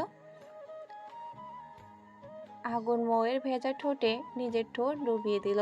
মৌ আগুনের থেকে নিজেকে ছাড়ানোর চেষ্টা করতে গেলে আগুন মৌয়ের হাত দুটো দেওয়ালের সাথে চেপে ধরে ঠোঁট ছেড়ে দিয়ে গলায় মুখ ডুবিয়ে দেয়। মৌ এইসব সহ্য করতে না পেরে কাঁদতে থাকে। হঠাৎ করে আগুনের ঘর কাটতে এক ঝটকায় মৌয়ের থেকে নিজেকে ছাড়িয়ে নেয় আগুন। মৌ সাথে সাথেই বসে পড়ে কাঁদতে থাকে। আগুন কিছু না বলে রুমে গিয়ে কাবার থেকে আগুনের একটা শার্ট আর ট্রাউজার নিয়ে ওয়াশরুমে ঢুকে যায়। আমি আর সহ্য করতে পারছি না স্যার, প্লিজ এবার আমাকে মুক্তি দিন প্লিজ। আগুন মৌয়ের কথায় কোনো তোয়াক্কা না করে মৌয়ের শরীর থেকে কাপড় টেনে ছিঁড়ে ফেলে, শার্ট আর ট্রাউজার পরিয়ে দিল। মৌয়ের কোনো কথাই শুনল না আগুন। মৌ অনবরত কেঁদেই যাচ্ছে। একটা মেয়ের কাছে সব থেকে বড় সম্পদ হচ্ছে তার সম্মান, যা আগুন তার থেকে কেড়ে নিল। ভাবতেই মৌ হাত দিয়ে মুখ ঢেকে কাঁদতে লাগলো। নেকা কান্না বন্ধ করো মন পাখি, এমন কিছু এখনো করিনি আমি যার জন্য তুমি এভাবে মরা কান্না করছো। আগুনের কথা শুনে মৌ রেগে আগুনকে থাপ্পড় মারে। এত জোরে থাপ্পড় মারে ওয়াশরুমে থাপ্পড়ের শব্দ বারবার রিপিট হতে থাকে। আগুন হাতের মুঠ শক্ত করে ফেলে চোখ বন্ধ করে জোরে নিঃশ্বাস নিয়ে মৌকে আড়াল করে নেয়, বেডের উপরে ছুঁড়ে মারে। মৌ ভাবতেই পারেনি আগুন এমন কিছু করবে, কিন্তু যখনই আগুনের মুখের দিকে তাকাতেই যাবে মৌ যেন ভয়ে কুঁকড়ে গেল। আগুন ধীরে ধীরে মৌয়ের দিকে এগোতে লাগলো। মৌ বেড থেকে নেমে দৌড়ে বেরিয়ে গেল রুম থেকে। How dare she! রেগে টেবিলের উপর রাখা পানির গ্লাসটা ফ্লোরে ছুঁড়ে মেরে রাগে ফুঁসতে লাগলো আগুন। রুম থেকে তো ছুটে বের হলাম, কিন্তু যাব কোথায়? নিচে যাব? কথাগুলো ভাবতে ভাবতে মৌ দৌড়ে নিচে চলে গেল। মেন ডোর থেকে বেরোতে যাবে, ঠিক সেই সময় নীলা এসে মৌয়ের হাত টেনে ধরে। ম্যাম প্লিজ, আপনি আর এক পা বাইরে দিবেন না, তাহলে এটা আপনার জন্য মোটেও ভালো হবে না। মৌ এতক্ষণ হাঁ হয়ে নীলার কথা শুনে গেল। তারপর হঠাৎ করে মৌ নীলার হাত ছুটিয়ে বাইরে দৌড় দিল। এইসব কি আঙ্কেল? মৌ কোথায়? না মানে বাবা, আসলে মৌকে কোথাও খুঁজে পাচ্ছি না। মৌ অফিসে যাওয়ার কথা বলে বেরিয়েছিল, কিন্তু এখনও বাড়িতে ফিরল না। আগুন চৌধুরীর কথা ফাহিমকে জানাতে দিলে চলবে না, তাহলে বড়সড় সমস্যার মধ্যে পড়তে হবে আমাকে। পুলিশের কাছে না যে আমার বাগান বাড়িতে কি করেন বলুন তো? চলুন, এক্ষুনি চলুন, পুলিশের কাছে যেতে হবে। যে করেই হোক আমার মৌকে চাই। এতদিন নিজেকে সংযত রেখেছি বৈধভাবে ওকে নিজের করে নিব বলে, না হলে কবেই আমার বাগান বাড়িতে তুলে নিয়ে বাসর করে ফেলতাম। তবে জোর করে সব পাওয়াটা মজা না, তাই তো এতদিন কাঠখড় পুড়িয়ে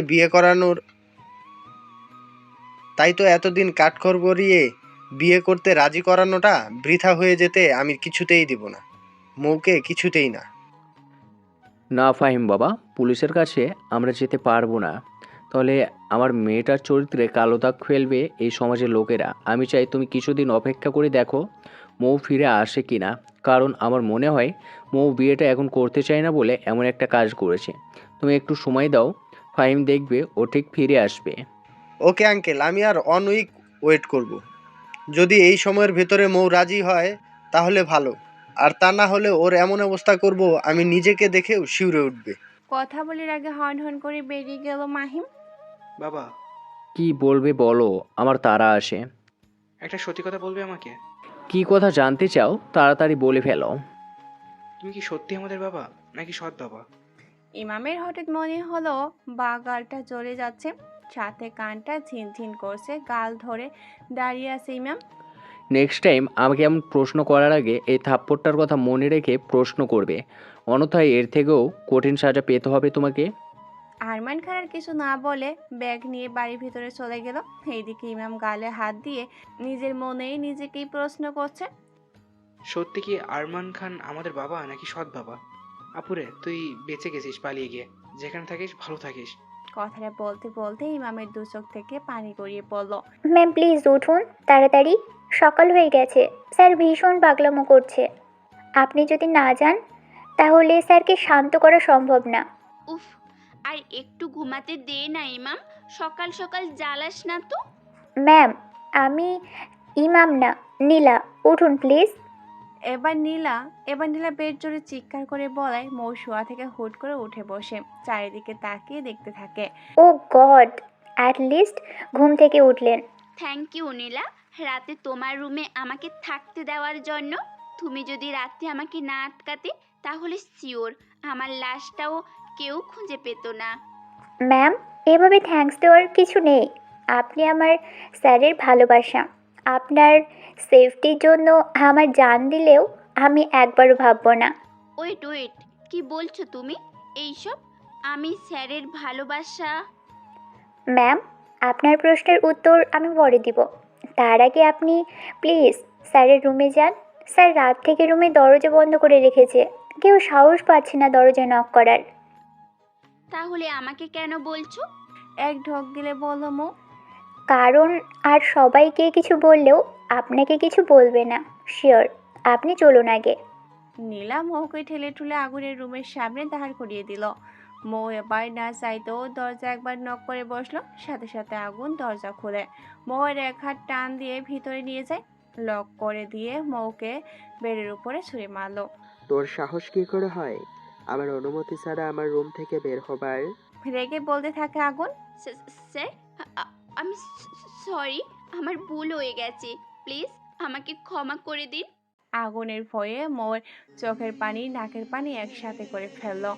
আগুন মৌয়ের চোখের পানি দেখে কিছুটা নরম হয়ে যায়। ধীর পায়ে মৌয়ের কাছে গিয়ে কপালে চুমু দিয়ে মৌয়ের কপালের সাথে কপাল রেখে বলে, মন পাখি, কাল রাতে যদি তুমি নীলার কথা না শুনতে তাহলে হয়তো এখন তোমার সাথে আমি ভয়ঙ্কর কিছু করে ফেলতাম। স্যার আপনি প্লিজ আমার থেকে দূরে থাকুন, আমার সমস্যা হচ্ছে। মৌয়ের এমন অদ্ভুত কথা শুনে মৌকে ছেড়ে দিয়ে আগুন কপাল কুঁচকে তাকালো। আমি তোমার কাছে থাকলে কি রকম সমস্যা হয় তোমার, আমিও একটু শুনি। স্যারের কথা শুনে ওনার দিকে তাকাতে যেন আজ আমার ভীষণ লজ্জা লাগছে। এটা কি জন্য হচ্ছে আদৌ সত্যি জানি না, শুধু এইটুকুই জানি আমাকে এখান থেকে পালাতে হবে। তার আগে জানতে হবে স্যার কেন আমাকে বারবার মন পাখি আর মিসেস বলছে। স্যারের দিকে তাকাতে যেন স্যারের ওই গাঢ় নীল চোখে আটকে গেলাম। কি অসম্ভব সুন্দর দুই চোখ, মনে হয় নীল সাগর, যে কোনো মুহূর্তে আমি ডুবে যেতে পারি। ছি ছি ছি, আমি এসব কি ভাবছি এই বাজে খারাপ লোকটাকে নিয়ে? নিজেকে ধিক্কার দিতে ব্যস্ত মৌ। তখনই আগুন মৌয়ের চুলের মুঠি ধরে ঠোঁটে ঠোঁট ডুবিয়ে দিল। আগুন মৌ আগুন মৌ আগুনের আগুনের সিক্স প্যাক বডির সাথে না পেরে উঠতে নেতিয়ে পড়ল।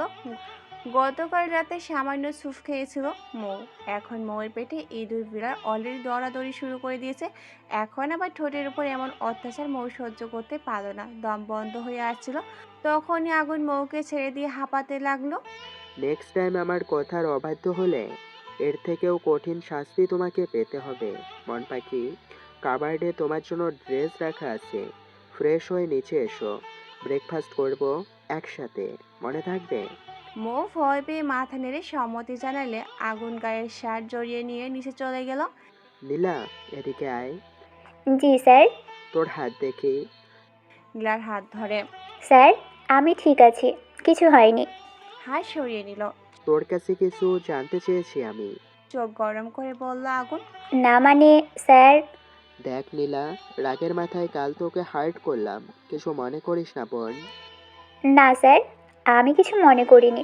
রাস্তা থেকে কুড়িয়ে এনে এই এত বড় রাজপ্রাসাদে থাকতে দিয়েছেন, খেতে দিচ্ছেন, আমার মতো অনাথকে বোনের আদরে ভালোবাসা দিয়েছেন। এখন বলছেন আমি কিছু মনে করব? কখনো না। তবে স্যার, একটা কথা বলবো? বল। স্যার, ম্যামকে সব সত্যিটা বলে দিলে তো ম্যাম আর পালাতে চাইতো না, আর আপনাকে বুঝতে পারতো। নীলা, ব্রেকফাস্ট রেডি কর। কথাটা বলেই আগুন ডাইনিং এর চেয়ার টেনে বসে পড়ল। কিছুক্ষণ পর আগুন ঘড়ি দেখছে, দেখতে দেখতে প্রায় 30 মিনিট হতে চলল, কিন্তু মৌয়ের নিচের আসার নামই নেই। এবার আগুন বেশ বিরক্ত হয়ে চেয়ার থেকে উঠতে যাবে, ঠিক তখনই উপর থেকে মৌকে নামতে দেখলো। লাল রঙের শাড়ি পরা, ভিজা চুলগুলো ছেড়ে দেওয়া, টুপ টুপ করে চুল থেকে পানি পড়ছে। মৌকে দেখে মনে হচ্ছে মাত্রই সদ্য ফুটে ওঠা একটা লাল গোলাপ। ভাবতেই আগুনের ঠোঁটে হাসি ফুটে উঠল। স্যার, স্যার, কি হলো? হঠাৎ করে ময়ের গলা পেয়ে আগুনের ধ্যান ভাঙলো। ওদিকে নীনা মুখ টিপে টিপে হাসতে লাগলো। এটা দেখে আগুন টেবিলের উপরে পানি রাখা গ্লাসটা ফ্লোরে ছুঁড়ে মারে। মৌ ভয় পেয়ে আগুনের সামনে থেকে যেতে নিলে আগুন মৌয়ের হাত ধরে ফেলে। এইদিকে মৌ আগুনের দিকে করুণ দৃষ্টিতে তাকিয়ে বলল, স্যার, আপনি প্লিজ শান্ত হন। আমি কোথাও যাচ্ছি না, এখানেই আছি। এখানে বসো। স্যারের কথা মতো চেয়ারে চুপ করে বসে পড়লাম। নীলা ঝটপট আগুন আর মৌকে চা নাস্তা দিল। মৌ কিছু না খেয়ে চুপ করে বসে রইল। আগুন চাটা মুখে নিতে দেখে মৌ না খেয়ে চুপ করে বসে আছে। আগুন চাটা নিচে রেখে ব্রেডে হাত দিয়ে মৌয়ের মুখে ঢুকিয়ে দেয়। আচমকা এমন ঘটনার জন্য মৌ মোটু প্রস্তুত ছিল না। কোনোভাবে খাবারটা খেয়ে রাগী কণ্ঠে আগুনে কিছু বলতে যাবে, তখনই আগুনের ফোনটা বেজে ওঠে। কাজটা কমপ্লিট? ইয়েস স্যার, আপনি যেভাবে বলেছিলেন সেভাবেই কাজটা করেছি। তবে ছেলেটি বেশ সমস্যা করেছে, মানে খুব চেঁচামেচি করেছে। ইউ ইডিয়েট, কি করে একটা ছেলেকে হ্যান্ডেল করতে হয় তা এখনো শিখিসনি? Sorry sir. Sorry my food. মেয়েটিকে অজ্ঞান করে রাখ, আমি আসছি। Okay sir. আগুনের ফোনে কথা বলা শেষ হতে সামনে তাকিয়ে দেখে মৌ অবাক দৃষ্টিতে ওর দিকে তাকিয়ে আছে। মন পাখি, এভাবে প্লিজ আমার দিকে তাকিয়ে থেকো না, নিজেকে কন্ট্রোল করতে পারি না। ছি, আপনি এইসব কি বলছেন স্যার? আর আপনি কোন ছেলেটিকে আটকে রেখেছেন? জানতে চাও মন পাখি?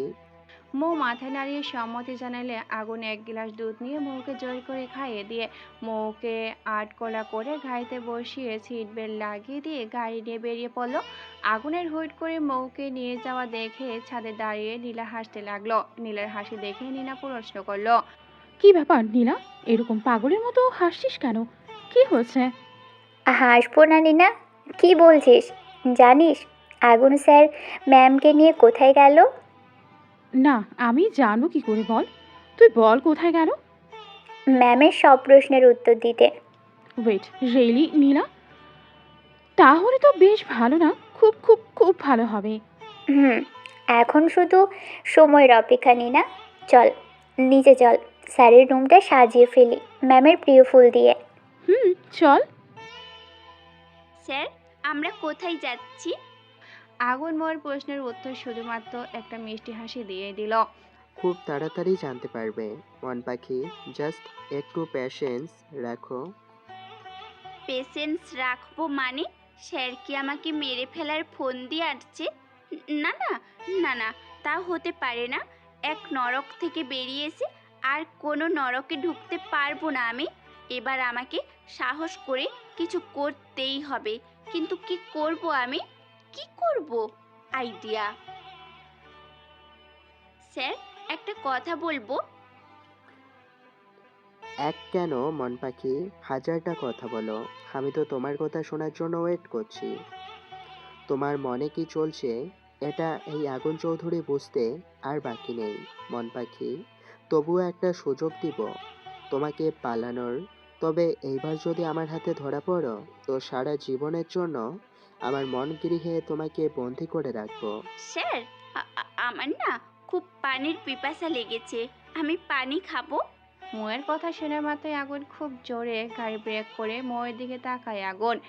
হোয়াইট, এই কিছুক্ষণ আগে তোমার নিজ হাতে এক গ্লাস দুধ খাইয়ে দিলাম না? হ্যাঁ, মানে আমার আবার পিপাসা পেয়েছে। আগুন গাড়িতে কোনো পানির বোতল না পেয়ে গাড়ি সাইড করে দোকান থেকে পানি আনতে বেরোতে মৌ আস্তে আস্তে গাড়ি থেকে বেরিয়ে পাশের জঙ্গলের ভিতরে ঢুকে যায়। আগুন দোকান থেকে পানির বোতল কিনে এনে বউকে দিতে যাবে তখনই দেখে গাড়ি ফাঁকা। যা ভেবেছিলাম মন পাখি, তুমি ঠিক তাই করলে। নেভার মাইন্ড, আমি জানি তুমি এখন কোথায় আছো। আগুন পাশের জঙ্গলে ঢুকে যায়। কিছুতে যেতে আগুন খেয়াল করে কাটা গাছের সাথে ছোট্ট লাল কাপড়ের টুকরো জড়িয়ে আছে। আগুন বাঁকা হাসি দিয়ে সেই পথ ধরে এগোতে থাকে। ও মা গো, এত বড় সাপ তো জিন্দেগিতে আমি দেখিনি। এখন যদি এই সাপটা আমায় কামড় দেয় তাহলে তো আমি অক্কা পেয়ে যাব, আর কেউ আমাকে বাঁচাতে পারবে না। ভাবতে ভাবতে মৌ লাফালাফি জোরাজোরি করে চিৎকার করতে লাগলো সাপটাকে দেখে। আল্লাহ, কেন যে শাড়িটা পরতে গেলাম, এখন দৌড়াতেও তো পারছি না। শাড়িটা পায়ে বেঁধে যাচ্ছে বারবার। কি করবে মৌ তা ভাবতে ভাবতে দেখে সাপটা ছবল দেওয়ার জন্য এগিয়ে আসে। মৌ ভয়ে হাত দিয়ে চোখ বন্ধ করে দাঁড়িয়ে আছে। বেশ কিছুক্ষণ পর মৌ খেয়াল করলো সাপটা এখনো ছবল দেয়নি, পায়ে কোনো ব্যথা অনুভব করলো না। চোখ থেকে হাত সরিয়ে সাপটাকে দেখার জন্য পিটপিট করে তাকাতে দেখি সামনে স্বয়ং আগুন চৌধুরী দাঁড়িয়ে আছে, হাত দুটো পকেটে রেখে মুখে কিউট মার্কা একটা হাসি হেসে মুখ নিয়ে আমার দিকে তাকিয়ে আছে। আমি কি বলবো বুঝতেই পারছি না। চারদিকে তাকিয়ে দেখলাম কোথায় ওই সাপটাকে দেখতে পেলাম না। তা দেখে এক স্বস্তির নিঃশ্বাস ফেললাম। কিন্তু এখন ভাবছি এই লুচু শ্যাটটার হাত থেকে কি করে বাঁচা যায়। এখন কি দৌড় দিব নাকি হেঁটে হেঁটে যাব? আর এই শাড়ি পরে তো বেশি দূর পর্যন্ত দৌড়াতেও পারবো না। তাহলে আমি বলছি তাহলে কি করবে। মানে? It's simple. ওয়েট, বেশি কথা সুযোগ না দিয়ে কোলে তুলে নিলাম। এই এই, কি করছেন কি? ছাড়ুন আমাকে, আমি আপনার সাথে যাব না কোথাও। তাহলে কি ওই লম্পট মাহিমের কাছে যাবে? গাড়িতে বসিয়ে দিয়ে বলল আগুন। মাহিমের কথা শুনতেই মৌ চুপ হয়ে গেল। কেন যেন এক অজানা ভয় ঘিরে ধরেছে মৌকে। আগুন আপাতত মৌয়ের ভয়টা কাটাতে চায় না, তাই সে গন্তব্য পৌঁছানোর জন্য গাড়ি স্টার্ট দিল। মন পাখি, নামো। আগুনের কথা মতো মৌ চুপচাপ গাড়ি থেকে নেমে গেল।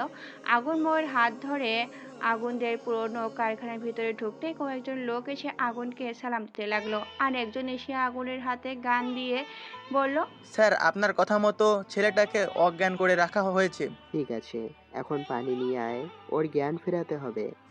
ওকে স্যার, আপনি ভিতরে যান। লোকটি আগুনের কথা মতো পানি আনতে বাইরে চলে গেল আর আগুন মৌকে নিয়ে ভিতরে চলে গেল।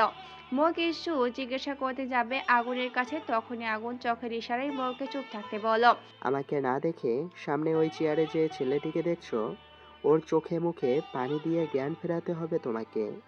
আমি? হ্যাঁ, তুমি। মিলন পানির বোতলটা মন পাখির হাতে। আগুনের কথা মতো মিলন পানির বোতলটা মৌয়ের হাতের দিকে দেয়। মৌ ধীরে ধীরে ছেলেটার কাছে দাঁড়াতেই মৌয়ের হাত থেকে পানির বোতলটা পড়ে গেল। কাঁপা কাঁপা গলায় বলে উঠল, ইমাম। মিলন পানির বোতলটা নিচ থেকে তুলে আবার মৌয়ের হাতে দিল। মৌ বোতলের মুখটা খুলে হাতে পানি নিয়ে ইমামের মুখে ছিটিয়ে দিয়ে পাগলের মতো কাঁদতে লাগলো। ইমামের ভাই, কি হয়েছে তোর? এই ভাই, চোখ খোল। দেখ, আমি তোর সামনে দাঁড়িয়ে, একবার চোখ মেলে তাকা না ভাই। ধীরে ধীরে জ্ঞান ফিরতে সামনে মৌকে দাঁড়িয়ে থাকতে দেখে চমকে যায়। আপু তুই এখানে? আর আমাকে কেন এরা তুলে আনলো? ইমামের কথা শুনে একরাশ ঘৃণা নিয়ে আগুনের দিকে তাকিয়ে রইল মৌ। আগুন মৌয়ের চোখ দেখে বুঝতে পারলেও মৌ ওকে ফুল বুঝছে, তাই ক্লোরোফাইভ করার জন্য মৌয়ের দিকে দুপা এগোতেই মৌ দুপা পিছিয়ে গেল। এটা দেখে আগুন সেখানে থমকে গেল। মিলনকে চোখের ইশারায় যেতে বলল আগুন। মিলন চলে যেতেই আগুন পানির বোতল নিয়ে পুরো পানিটা ইমামের মুখে ঢেলে দেয়। আগুনের এমন কাজ দেখে মৌ হতবাক হয়ে যায়। মৌ রেগে গিয়ে আগুনের হাত ধরে ধাক্কা মেরে ইমামের কাছ থেকে সরিয়ে দিয়ে বলতে থাকে, হাউ ডিয়ার ইউ মিস্টার আগুন চৌধুরী, আপনার সাহস কি করে হয় আমার ভাইয়ের সাথে এমন বিহেভিয়ার করার? কথাগুলো বলতে বলতে মৌয়ের চোখ মুখ লাল হয়ে যায়। আগুন এতক্ষণ চুপ করে মৌয়ের সাহস দেখছিল, কিন্তু হঠাৎ করেই ইমাম মৌয়ের হাত চেপে ধরে কিছু বলতে যাবে, তখনই মৌ বলে উঠল, ভাই, তুই চিন্তা করিস না, আমি থাকতে এই লোকটা তোর কোনো ক্ষতি করতে পারবে না। আপু তুই কি ভুল বুঝছিস আগুন ভাইয়াকে? মানে, তুই এই সব কি বলছিস? আর ওনাকে ভাইয়া বা বলছিস কেন? আমি কিছুই বুঝতে পারছি না। আর এটা আমি বলছি মন পাখি। সিজান, তুই এত বড় ভুল কি করে করতে পারলি? এখন যদি এই নাম কোনোভাবে আগুন চৌধুরীর হাতে পড়ে যায় তাহলে কি হবে বুঝতে পারছিস? আমার পুরো প্ল্যানটা মাঠে মারা যাবে। সরি স্যার, আসলে আমরা বুঝতে পারিনি এইটুক ছেলে আমাদের এইভাবে ঘোল খাওয়াবে, এটা আমরা বুঝতে পারিনি। জাস্ট শাট আপ সিজান, কোনো প্রকার এক্সকিউজ আমি শুনতে চাইনি। যত তাড়াতাড়ি সম্ভব ইনামকে খুঁজে বার কর, নয়তো তোমার অবস্থা আমি মমতার মতো করব। Yes sir. সিজন চলে যেতে আরমান খান বারবার পায়চারি করছে, আর কোনো মতোই আগুনের ভয়টা মন থেকে সরাতেই পারছে না সে। কিছুক্ষণ হাঁটার পর সবাই হেলান দিয়ে বসে পড়ে। তখনই মাহিম এসে হাজির হয়। আঙ্কেল, ময়ূর কোনো খবর পেয়েছেন? না বাবা মাহিম, তবে এইটুকু জানি এই শহরে কোথাও একটা লুকিয়ে আছে। ও রিয়েলি? তাহলে তো আমি নিজেই মৌকে খুঁজে বের করতে পারবো। পারবে বাবা, তুমি ওকে খুঁজে দিতে পারলে আমার সত্যি উপকার হয়। পারবো আঙ্কেল। মাহিম চলে যেতে আরমান খান এক স্বস্তির নিঃশ্বাস পেল। ময়ের চিন্তা না হয় ফাইম করলো, কিন্তু ইনামকে কোথাও খুঁজবো আমি। কোনো মতে যদি ওই ডায়েরিটা সহ আগুন বা ময়ের সামনে পড়ে যায় তাহলে সব খেল খতম। আপনি বলবেন মানেটা কি প্লিজ? মন পাখি, তুমি হয়তো ভাবছো ইমামকে আমি কিডন্যাপ করেছি, কিন্তু সত্যিটা হলো আমি ইমামকে কিডন্যাপ হওয়া থেকে বাঁচিয়েছি। আগুনের কথা শুনে মৌ ইমামের দিকে তাকাতে ইমাম মাথা নেড়ে সায় দেয়, মানে আগুন যা বলছে তা সত্যি। তাহলে সকালে যে আপনি ফোনে মৌকে বাকিটা বলতে না দিয়ে আগুন বলল, সকালে যার কথা বলেছিলাম সেই অন্য কেউ ছিল।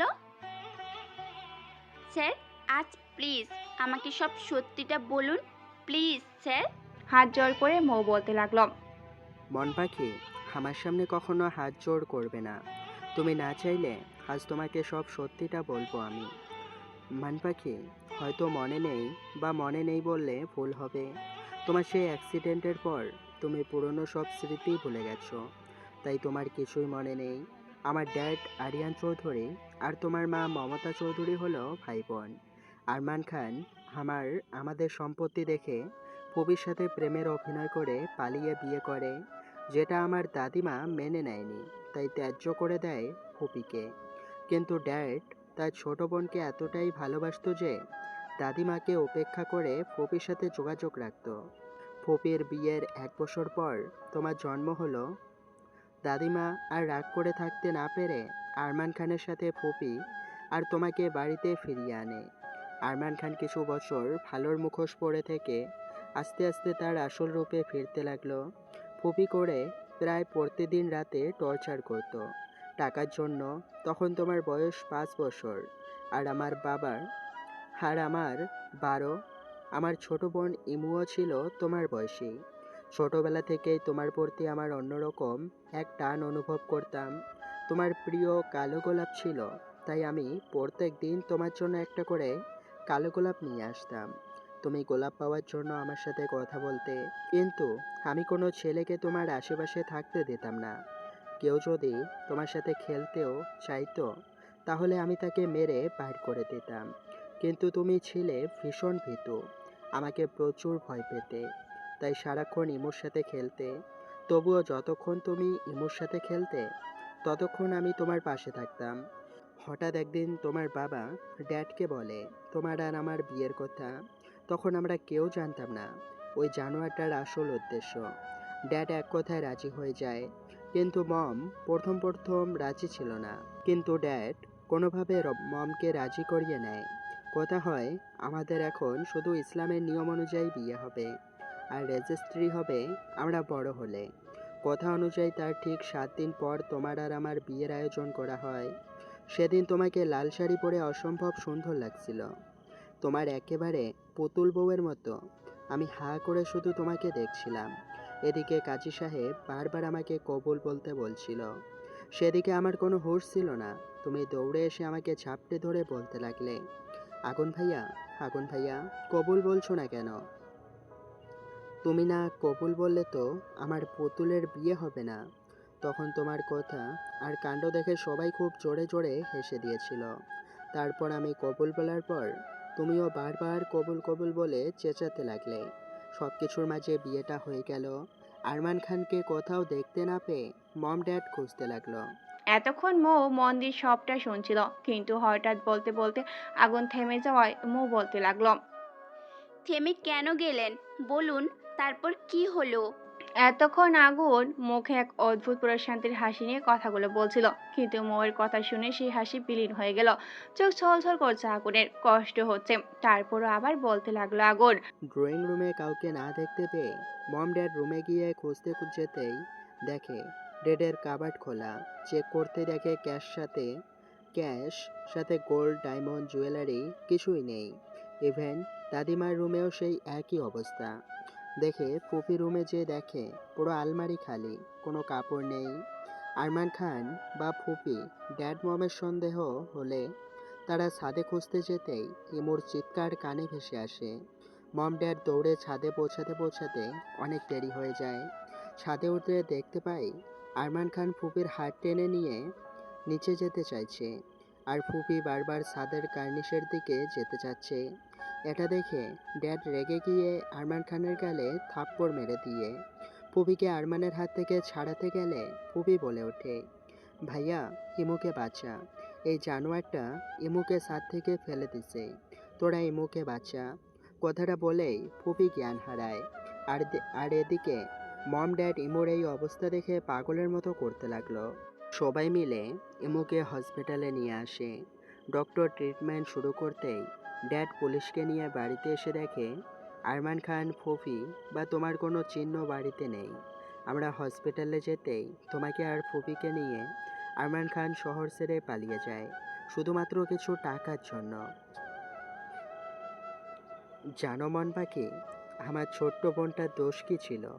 দোষ ছিল একটা, যে আরমান খানকে টাকা চুরি করতে ইমু দেখে ফেলেছিল। শুধু এইটুকু কারণের জন্য ইমুকে এত বড় শাস্তি পেতে হচ্ছে হসপিটালের বেডে শুয়ে। আগুনের কথা শুনে মৌ ফুপিয়ে ফুপিয়ে কাঁদতে লাগলো। ছি, বাবা এতটা খারাপ? কিছু টাকার জন্য একটা ছোট্ট নিষ্পাপ বাচ্চাকে মেরে ফেলতে কলিজা কেঁপে উঠলো না? তখনই আগুন মৌকে ধমক দিয়ে বলল, না, আমার বোন মরেনি, তবে জিন্দা লাশ হয়ে হসপিটালের বেডে 15 বছর যাবৎ শুয়ে আছে। মৌ কিছু না বলে শুধু কেঁদে যাচ্ছে আর নিজেকে ধিক্কা দিচ্ছে এমন পিতার মেয়ে হওয়ার জন্য, যে কিনা টাকার লোভে একটা বাচ্চা মেয়েকে মেরে ফেলতে দ্বিধাবোধ করেনি। তারপর কি হলো জানতে চাইবে না মন পাখি? আপনি আমাকে কি করে খুঁজে বের করলেন? তুমি আমার স্ত্রী মন পাখি, তোমাকে তো আমাকে খুঁজে বের করতেই হবে, তাই না? আপনি কি করে জানলেন? আমি বাকিটা বলতে না দিয়ে আগুন বলতে লাগলো, ড্যাড খুব গোপনে তোমাদের খোঁজার জন্য ডিটেকটিভ লাগিয়েছিল। তারাই তোমাদের খুঁজে বের করে। তাদের মাধ্যমে জানতে পারি সেদিন তাড়াহুড়ো করে বেরাবার সময় তোমাদের গাড়িটা অ্যাক্সিডেন্ট করে, আর ওই অ্যাক্সিডেন্টে তোমার মাথায় গভীর আঘাত পাওয়ার জন্য তুমি আগের সব ঘটনা ভুলে যাও। কিন্তু আমি সব সময় তোমার আশেপাশে থাকতাম। তার মানে এত বছর যাবৎ আপনি আমার জন্য কালো গোলাপ পাঠাতেন? হ্যাঁ, আমি পাঠাতাম। আর এটা ওই জানোয়ারটা বুঝতে পেরে মাহিমের সাথে তোমার বিয়ে ঠিক করে। তার আগে বলুন, আপনার অফিসে জব করার সময় আপনি এত খারাপ ব্যবহার কেন করতেন? কারণটা তুমি খুব ভালো করে জানো। ছোট্টবেলা থেকে কোনো ছেলেকে তোমার আশেপাশে আমি সহ্য করতে পারতাম না। আর সেখানে তুমি অফিসের কলিগদের সাথে হেসে হেসে কথা বলতে, যা আমি মোটেও সহ্য করতে পারতাম না মন পাখি। আগুনের কথা শুনে ময়ের ঠোঁটে এক চিলতে হাসি ফুটে উঠল। মো মনে মনে ভাবছিল, সত্যি কেউ ওকে এতটা ভালোবাসতে পারে? আপু এটা নে। কি এটা ইমাম? আপু এটা আম্মুর ডায়েরি। ডায়েরি? হ্যাঁ আপু, তুমি এটা পড়লে জানতে পারবে বাবা কতটা নীচ প্রকৃতির লোক। ইমামের কথা শুনে মৌ ডায়েরিটা হাতে নেয়। দেখুন মিস্টার চৌধুরী, আমার ছোটবেলার কথা মনে নেই, তা কেন আপনি খুব ভালো করেই জানেন। আর এখন তো আমিও জানলাম আপনি আমার মামাতো ভাই, তাই আপনাকে সরাসরি বলছি আমি এই বিয়েটা মানি না। হোয়াট? আপু এটা তুই কি বলছিস? আমি যা বলছি ঠিক বলেছি ইমাম। আর এই মিস্টার আগুন চৌধুরী বাবা যা যা আপনাদের সাথে করেছে তা হয়তো আমি ঠিক করতে পারবো না, কিন্তু এই নয় যে আপনি যে বিষয়টা কথা বলেছেন তা আমি মেনে নিব। কি বলতে চাইছো মন পাখি? ক্লিয়ার করে বলো। আমি যা বলেছি ক্লিয়ার করে বলেছি, শুনুন। আমি এই বিয়েটা মানি না। যেটা হয়েছে ওটা ছিল বাবার একটা প্ল্যান। আমি আর কিছুতেই বাবার প্ল্যানের অংশ হতে পারবো না। আর একটা কথা, যখন আমাদের বিয়েটা হয়েছিল তখন আপনি বা আমি কেউ প্রাপ্তবয়স্ক ছিলাম না, যা আইনত গ্রহণযোগ্য নয়। তাই আপনাকে বলছি এইসব ভুলে যান আর বাবার সাথে আপনার যা করতে হয় করুন। আমি বা আমার ভাই কেউ বাধা দিতে আসবো না। আর আমি বাকিটা বলতে না দিয়ে আগুন রেগে চিৎকার করে বলতে লাগলো, ইনাউস ইজ ইনাউস। মন পাখি, অনেক ছাড় দিয়েছি তোমাকে। আর না, তুমি কি বলেছিলে? ছোটবেলার বিয়ে আইনযোগ্য নয়, তাহলে প্রাপ্তবয়স্ক বিয়ে গ্রহণযোগ্য, এটাই তো বলছো, তাই না? আগুনের মুখের দিকে তাকিয়ে মৌয়ের মুখে কথা যেন সব হারিয়ে যাচ্ছে। আগুনের চোখ দিয়ে যেন লাভা বের হচ্ছে। মৌ তোতলাতে তোতলাতে বলল, হ্যাঁ মানে? আপু তুই কি করছিস এটা? আগুন ভাইয়াকে কেন রাগাচ্ছিস? চুপ করো ইমাম, উনি এমনিতেও প্রচুর রাগী। রাগ করতে কোনো কারণ লাগে না। এখন কি করব বলো? দেখছিস না ওনাকে কতটা হিংস্র লাগছে। আমার কিন্তু ভীষণ ভয় করছে ইমাম। দেখুন স্যার, আমি আমার কথা বলে দিয়েছি, আমি আপনার সাথে থাকবো না। কথাটা শেষ হওয়ার আগে আগুন মৌয়ের ঠোঁটে ঠোঁট ডুবিয়ে দিল। আগুনের রাগ কামড়ে পরিণত হচ্ছে। মৌসেও নিজের থেকে আগুনকে সরাতে পারছে না। এইদিকে ইমাম লজ্জা পেয়ে অন্যদিকে ফিরে আসে। কয়েক মিনিট পর মৌকে ছেড়ে দিয়ে হাঁপাতে থাকে। আগুনের দিকে আর একটু হলে মৌয়ের নিঃশ্বাস আটকে যেত এই অবস্থা। মৌ প্রচন্ড পরিমাণে রেগে যায়, কারণ ওর সামনে দাঁড়িয়ে আছে ইমাম। ছোট ভাইয়ের সামনে এভাবে কিস করায় মৌ লজ্জায় যেন মরে যাচ্ছে। এদিকে আগুনের উপর রাগটা আরো সামলাতে না পেরে ঠাস করে আগুনের গালে একটা থাপ্পড় মেরে দিল মৌ। আচমকা এমন ঘটনায় ইমাম আগুন দুজনেই চমকে যায়। আগুন রাগে হাত মুঠিবদ্ধ করে দেয়ালে খুব জোরে একটা ঘুষি মারে। তার হাত কেটে গল গল করে রক্ত পড়ছে। হাজারই হোক, বাঙালি নারী কখনো নিজের স্বামীকে রক্তাক্ত অবস্থায় দেখতে পারে না। মৌ তার ব্যতিক্রম নয়। শাড়ির আঁচল খানিকটা অংশ ছিঁড়ে আগুনের কাটা হাতটায় বেঁধে দেয়। মৌ কিছু বলতে যাবে তখনই আগুন মৌকে ঘাড়ে তুলে নিয়ে কারখানা থেকে বেরিয়ে পড়ে। সাথে সাথে ইমামও আগুনের সাথে বেরিয়ে গেল। স্যার, আপনি কি করছেন? প্লিজ আমাকে ছাড়ুন। ইমাম ভাই, এই ডেঞ্জারাস লোকটার হাত থেকে আমাকে বাঁচাও না ভাই, প্লিজ। আজ হয়তো আমাকে মেরেই ফেলবে। বলে কাঁদতে লাগলো মৌ। অজানা এক ভয় চেপে ধরেছে মৌকে। কি করতে যাচ্ছে আগুন তার সাথে? ইমাম মৌকে নিয়ে আগুন চৌধুরী মেনশনে ফিরে এলো। এইদিকে নীলা আগুনকে দেখে ভয়ে হাত পা কাঁপছে। আগুন নীলার সামনে এসে বলল, নীলা, ইমামকে ওর রুমে দেখিয়ে দাও, আর এখন যেন কেউ আমাকে ডিস্টার্ব না করে। কথাটা বলে আগুন মৌকে কোলে নিয়ে ওপরের রুমের দিকে চলে যায়। আগুনকে যেতে দেখে নীলা যেন হাঁপ ছেড়ে বাঁচত। ইমামকে নিচের একটা রুম দিয়ে নিজেদের কাজে চলে গেল নীলা। স্যার প্লিজ প্লিজ, আপনি কি পাগল হয়ে গেলেন না কি? কি করছেন কি? মৌয়ের কোনো কথাই যেন আগুনের কানে ঢুকছে না। আগুন মৌয়ের শাড়ি খোলায় ব্যস্ত। খুব শখ না আমার থেকে দূরে চলে যাওয়ার, তাই না? আজ তোর এমন অবস্থা আমি করব যে আমাকে ছেড়ে যাওয়ার কথা ভুলেও মনে আনবি না। আগুন মৌয়ের শাড়িটা এক চটকায় খুলে ফেলে ফ্লোরে ছুঁড়ে মারে। মৌকে বেডের সাথে দু হাত চেপে ধরে সারা মুখে চুমু খেতে থাকে। এক পর্যায়ে চুমুগুলো কামড়ে রূপ নিতে ঠোঁটের গলায় পেটে কামড় দিতে থাকে। মৌ যন্ত্রণায় দাঁতে দাঁত চেপে সহ্য করতে থাকে। মৌ ভালো করে বুঝতে পারছে আজ তার এই অবস্থার জন্য ও নিজেই দায়ী। ওই কথাগুলো না বলে হয়তো আগুন কখনোই এমন কাজ করতো না। আগুন আজ হিংস্র বাঘের মতো মৌয়ের শরীরে আঘাত করছে অহিংস্র ভালোবাসা দিয়ে। একটা সময় আগুন ক্লান্ত হয়ে মৌয়ের পেটের উপর মুখ গুজে দিয়ে ঘুমিয়ে পড়ে। স্যার, ইমাম আগুন চৌধুরীর হাতে ধরা পড়েছে। এখন আমরা কিছুই করতে পারবো না। শিট, এটা হওয়াই বাকি ছিল। আমার সব প্ল্যান ফ্লপ হয়ে গেল। না, এখানে আর থাকা যাবে না। এক্ষুনি আমাকে এই শহর থেকে পালিয়ে যেতে হবে, না তো আগুন আমাকে ছাড়বে না। কোথায় পালাবেন আঙ্কেল? আরমান খান পালানোর কথা বলার সময় মাহিম পিছনে এসে দাঁড়ায়, কিন্তু আরমান খান মাহিমের উপস্থিতি টের পাওয়ায় অনবরত কথা বলে যাচ্ছে। কি হলো আঙ্কেল, মুখে দই জমিয়ে রাখছেন নাকি? কথা বলছেন না যে? সরি। আরে না মাহিম বাবা, পালাবো কেন? আমি তো ময়ের কথা বলছিলাম। আরে বস, এদিকে আমার থেকেও এক কাঠি উপরে। কি সুন্দর অনবরত মিথ্যা কথা বলে যাচ্ছে। আমি নিজের কানে শুনলাম উনি শহর ছেড়ে নিজে পালিয়ে যাওয়ার কথা বলছে, আর এখন মিথ্যে কথা বলছে। নিশ্চয়ই কোনো ঘাপলা আছে, আর তা কি সেটা আমাকে খুঁজে বের করতে হবে। ও আচ্ছা, তা মোয়ের কোনো খবর পেয়েছেন? না বাবা, খোঁজ চলছে। মাহিম বাবা, আমাকে আজ একটু শহরের বাইরে যেতে হবে। ও ঠিক আছে, কোনো সমস্যা নেই, আপনি যান। এই সুযোগে আমার আপনার পিছু নিয়ে সবটা জানতে হবে আমাকে।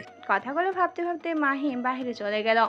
অনেকক্ষণ যাবৎ মৌ শাওয়ার অন করে তার নিচে বসে আছে। না, কান্না পাচ্ছে না। মৌয়ের নিজের বাবার কর্মকাণ্ডর কথা শুনে ঘৃণায় লজ্জায় মাথা কাটে যাচ্ছে। আচ্ছা, আমি যদি নিজেকে আগুনের জায়গায় রাখতাম তাহলে কি করতাম? আমি হয়তো সব কিছু ধ্বংস করে দিতাম, কঠিন শাস্তি দিতাম আগুনকে। কিন্তু সেই জায়গায় আগুন যা করেছে তা হয়তো আমি তা কখনোই করতে পারতাম না। শত্রুকে কখনো ভালোবাসতে পারতাম না। না, আর এমন ভুল আমি করব না। আগুনকে আপন করে নিব। বাবার করা প্রত্যেকটা ভুল আমি শুধরে দিব। মৌ শাওয়ার নিয়ে কালো রঙের একটা শাড়ি পরে নেয়। এলোমেলো চুল ছেড়ে দিয়ে চোখের লেপটে যাওয়া কাজল ঠিক করতে থাকে। তখনই হঠাৎ কেউ জড়িয়ে ধরে ভেজা চুলে মুখ গুজিয়ে দেয়। মৌয়ের বুঝতে আর বাকি নেই কেউ ওকে আষ্টে পিষ্টে জড়িয়ে আছে, কিন্তু মৌয়ের মুখে কোনো কথা নেই। চোখ বন্ধ করে আগুনের শরীরের ঘ্রাণ নিতে লাগলো। এই শোনো না, প্রতিদিন ভালোবাসার নতুন নতুন গল্প পেতে ও শুনতে চাইলে আমাদের আলোর ডায়েরি চ্যানেলটি সাবস্ক্রাইব করে পাশে থাকা বেল আইকনটি বাজিয়ে দিও, কেমন? কিন্তু মৌয়ের মুখে কোনো কথা নেই। চোখ বন্ধ করে আগুনের শরীরের ঘ্রাণ নিতে লাগলো। আই এম সরি মন পাখি, রাগের বশে তোমাকে এত হার্ট করার জন্য। মৌ আগুনের কথায় কোনো উত্তরই না দিয়ে উল্টো প্রশ্ন করলো। স্যার, আমি আপনার বোনের সাথে দেখা করতে চাই। মৌয়ের মুখে এই কথা শুনে আগুন মৌকে ছেড়ে দিয়ে নিজের দিকে ঘুরিয়ে অবাক দৃষ্টিতে তাকিয়ে বলে, তুমি সত্যি দেখা করতে চাও বনুর সাথে? আগুনের কথা প্রতি উত্তরে মৌ মাথা নেড়ে সায় দেয়। আগুন মৌয়ের কথায় খুশি হয়ে শক্ত করে জড়িয়ে ধরে বলে, আই এম সো হ্যাপি মন পাখি, তুমি সত্যি সবটা মেনে নিয়েছো দেখে। আপনাকে কে বলল যে আমি সবটা মেনে নিয়েছি? মৌয়ের কথা শুনে আগুনের মুখের হাসি হঠাৎ করে গায়েব হয়ে গেল। মন পাখি, বনু বাংলাদেশে নেই। মম ড্যাড ওকে ইউকে নিয়ে চলে গেছে চিকিৎসার জন্য, তাই তুমি এখন বনুর সাথে দেখা করতে পারবে না। তবে তবে কি? ভালোবাসি মন পাখি, খুব ভালোবাসি। প্লিজ আমাকে আর একা করে চলে যেও না। এত বছর পর তোমাকে কাছে পেয়েছি, আমার ভালোবাসাটা আমি আর হারাতে চাই না। কথাগুলো বলতে বলতে আগুনের দুই চোখ যেন ভরে এলো। আমি জানি আপনার কষ্ট হচ্ছে, তবে আপনার এই কষ্ট দূর করেই তবেই আমি আপনাকে নিজের করে নিব। তার আগে আমাকে যতটা কষ্ট দিয়েছো ততটাই কষ্ট আমি তোমাকে দিব। মন পাখি, তুমি হাত দিয়ে থামিয়ে দিল মৌ। দেখুন মিস্টার চৌধুরী, আপনি অনেক টর্চার করেছেন আমার ওপর। আমি ইচ্ছে করলেই এর কঠোর প্রতিবাদ করতে পারতাম, কিন্তু আপনার রাগ জেদের ওপর আমি কোনো কথা বলিনি। তবে এখন থেকে আমার ওপর কোনো প্রকার জোর করলে তার ফল খুব একটা ভালো হবে না আপনার জন্য। আর হ্যাঁ, আমার বাবা যা করেছে তা জঘন্যতম অন্যায় করেছেন। আমি শাস্তি দিব আমার বাবাকে, এমন শাস্তি দিব যা কখনো কল্পনাও করতে পারবে না। আগুন ময়ের এমন কথা শুনে যেন আকাশ থেকে পড়লো। যে মেয়ে সাত চড়েরা কাটে না, সেই মেয়ে আগুন চৌধুরীর সামনে দাঁড়িয়ে এতগুলো কথা বলো। বিষয়টা হজম করতে আগুনের বেশ কিছুটা সময় লাগলো। আপনি কি এভাবেই দাঁড়িয়ে থাকবেন? না, মানে সকালবেলা জাস্ট এক গ্লাস দুধ খেয়েছিলাম, আর এখন পর্যন্ত কিচ্ছু খাইনি। ময়ের কথায় টরক নড়ল আগুনের। হ্যাঁ, আমি ফ্রেশ হয়ে আসছি, তারপর একসাথে খাবো। আগুন ওয়াশরুমে ঢুকতেই মৌ আগুনের ফোন নিয়ে বেলকনিতে চলে যায়। হ্যালো, আসসালামু আলাইকুম আঙ্কেল। জি আঙ্কেল, আপনার একটা হেল্প চাই। জি, আচ্ছা। কলটা ডিসকানেক্ট করতেই পিছনে তাকে দেখে আগুন এখন ওয়াশরুম থেকে বের হয়নি। মৌ ফোনের জায়গা মতো রেখে রুমটা পরিষ্কার করে নিচে গেল। ম্যাম, আপনি নিচে? কিছু প্রয়োজন হলে আমাকে ডাকতে পারতেন। কোনো ব্যাপার না নীলা, তুমি আমাকে ম্যাম বলবে না, ভাবি বলে ডাকবে, ওকে? কিন্তু ম্যাম, আমি আপনাকে কি করে ভাবি ডাকবো? আপনি তো আমার মালিক। ছি নীলা, মালিক কি বলছো? মালিক তো একমাত্র আল্লাহ তাআলা, আর কেউ না। আর আমরা তার বান্দা, তাই মালিক বলবে না, আর না ম্যাম, ভাবি বলে ডাকবে, মনে থাকবে? জি ভাবি। মুখে হাসি নিয়ে বলল নীলা। এখন কিচেনে চলো, রান্না করব, তুমি আমাকে হেল্প করবে। কোথায় কি জিনিস আছে তা তো আমি জানি না, তুমি দেখিয়ে দিবে। ভাবি, তার আর কোনো দরকার নেই, আমার সব রান্না করা শেষ, টেবিলে সব সার্ভ করার রাখা হয়েছে। মৌ আর কথা না বাড়িয়ে টেবিলে বসে পড়ে। অন্যদিকে আগুনও ফ্রেশ হয়ে নিচে ডাইনিং টেবিলে চলে আসে। ইদানিং আগুন মৌয়ের কাজ দেখে অবাকের পর অবাক হচ্ছে। মৌয়ের চাল চলেন পুরো গৃহিণীর মতো। সময় আগুনের পছন্দ অপছন্দ খেয়াল করে রান্না করে নিজ হাতে, কিন্তু সব কিছুর মাঝেও মৌ আগুনের কাছাকাছি থাকে না, দূরত্ব বজায় রেখে চলে। আগুনকে অতিমাত্রা কষ্ট দেয়, কিন্তু মৌয়ের সামনে তা প্রকাশ করে না। এইদিকে আগুন ইমামকে বড় নাম করে একটা কলেজে ভর্তি করে দেয়। দেখতে দেখতে 2 মাস কেটে গেল, কিন্তু মৌয়ের আচরণে কোনো পরিবর্তন ঘটে না। মৌ তার নিজের মতো করে চলছে, কিন্তু দিন শেষে রাতটা আগুনের বুকে ঘুমিয়ে কাটায় মৌ, আর এইটুকু পেয়ে শান্তি পায় আগুন। হ্যালো, কাজটা কি কমপ্লিট? ইয়েস ম্যাম, আপনার কথা মতোই সবটাই হয়েছে। ওকে, আমি আসছি। মৌ তাড়াহুড়ো করে রেডি হয়ে বেরিয়ে গেল। গাড়ি ছাড়া আগুন সোফায় বসে ল্যাপটপে কাজ করছিল। হঠাৎ করে মৌকে এভাবে বেরোতে দেখে আগুন মৌয়ের পিছু নেয়। কিছু দূর যেতেই মৌ একটা অটো থামিয়ে চলে যায়। আগুনও মৌয়ের পিছু পিছু অন্য একটা অটো ধরে মৌকে ফলো করে। কিছুক্ষণ পর ম্যাম, ওই পাশটায় চলুন, ওদের আলাদা আলাদা রুমে আটকে রাখা হয়েছে। কেমন আছো মিস্টার আরমান খান? আরমান খান কারো গলা শুনে মাথা নিচু করে অবাক হয়ে তাকিয়ে থাকে। কি ব্যাপার মিস্টার খান, নিজের মেয়েকে দেখে এভাবে চমকে উঠলেন কেন? আমাকেই তো এতদিন পাগলা কুকুরের মতো খুঁজছিলেন, আর আজ আমি আপনার চোখের সামনে দাঁড়িয়ে আছি, এতে তো আপনার খুশি হওয়ার কথা, তাই না? আরমান খান নিজের চোখকে বিশ্বাস করতে পারছে না। তার ভীতু মেয়ে আজ বাঘিনীর মতো আচরণ করছে তা দেখে। মৌ, তুই আমাকে।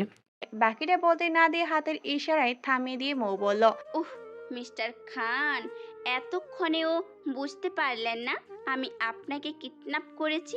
ওহ, শুধু আপনাকে না, সাথে আপনার বন্ধুর ছেলে মাহিমও আমার কাছেই বন্দি। কেন মৌ, আমাদের কেন আটকে রেখেছিস? বল, আমি তোর বাবা হই, তুই আমার সাথে এমন আচরণ করতে পারিস না। রেগে তেরে বলতে থাকে আরমান খান। আরমান খানের কথা শুনে মৌ আরমান খানের মুখ চেপে ধরে রক্তচক্ষু দিয়ে বলল, চুপ, একদম চুপ। তুই কখনো কারোর বাবা হতে পারিসই না। তোর কাছে টাকা টাকা, তাই না? সবই টাকার জন্য তুই আমার মাকে খুন করেছিস, তাই না? মৌয়ের কথাটা শোনা মাত্রই আরমান খান তোতলাতে তোতলাতে বলে, তুই কি করে জানলি? তার মানে কি ইনাম? হ্যাঁ ইমাম, আমার কাছেই আছে, আর মায়ের ডায়েরিটাও আমার হাতে। ডায়েরিটা বের করে হাত দিয়ে দেখালো মৌ। তুই সব জানতে পেরেছিস? কি ভেবেছিলেন মিস্টার খান আমি সবটা জেনেও যে কিনা আমার মাকে খুন করেছে, যে কিনা 5 বছরের বাচ্চা মেয়েটাকে খুন করার জন্য একবারও কলিজা কাঁপলো না, তাকে আমি এমনি এমনি ছেড়ে দিব? ইম্পসিবল। তার শাস্তি তো পেতেই হবে। মৌ মীরকে চোখের ইশারা করতে আরমান খানকে একটা কাছের তৈরি ছোট্ট বক্স আর একটা তার ভিতর আরমান খানকে ঢুকিয়ে দেওয়ার পর মৌ নিজের হাতে পেট্রোল দিয়ে আগুন ধরিয়ে দেয়। আরমান খান চিৎকার করে মৌয়ের কাছে প্রাণ ভিক্ষা চাইতে থাকে। মৌ মাটিতে বসে পড়ে অঝরে চোখের পানি ফেলাতে ফেলাতে হাসছে পাগলের মতো। মা দেখো দেখো মা, আমি তোমার মৃত্যুর প্রতিশোধ নিয়েছি মা। তোমাকে যেভাবে আগুনে পুড়িয়ে মেরেছিল ঠিক সেভাবেই আজ আরমান খানকে আগুনে পুড়িয়েছি। চিৎকার করে বলতে থাকে মৌ। ম্যাম প্লিজ শান্ত হন, এখনও একজনকে আপনার শাস্তি দেওয়া বাকি আছে। তাকে শাস্তি না দিয়ে এভাবে আপনি দুর্বল হতে পারেন না। মৌ চোখের পানি মুছে উঠে দাঁড়িয়ে পাশের রুমে যাওয়ার জন্য পা বাড়াতেই দেখে আগুন সামনে দাঁড়িয়ে। কেন এখানে আমাকে দেখবে? এটা আশা করনি কখনো, তাই তো? মৌ মাথা নিচু করে দাঁড়িয়ে আছে।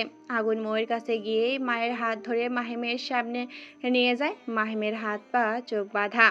মীর মাহিমের চোখ বাঁধন খুলে দিতে মাহিম সামনে বউকে দেখে খুশি হয়, কিন্তু পরক্ষণেই পাশে আগুনকে দেখে মুখ কালো করে ফেললো। জিজ্ঞাসা করলো, এইসবের মানে কি মৌ? আমাকে এইভাবে ধরে আনা হয়েছে কেন? আর এই আগুন চৌধুরী তোমার সাথে কেন? মৌয়ের কথা শুনে যেন মাহিমের মাথা ঘুরতে লাগলো। কি কি বলছো তুমি? উনি তোমার হাজবেন্ড? কেন মিস্টার মাহিম, কোনো সন্দেহ আছে নাকি? মাহিম কি বলবে বুঝতে পারছে না। না, আগুনকে দেখে ভয়ে মাহিমের হাত পা ঠান্ডা হয়ে যাচ্ছে।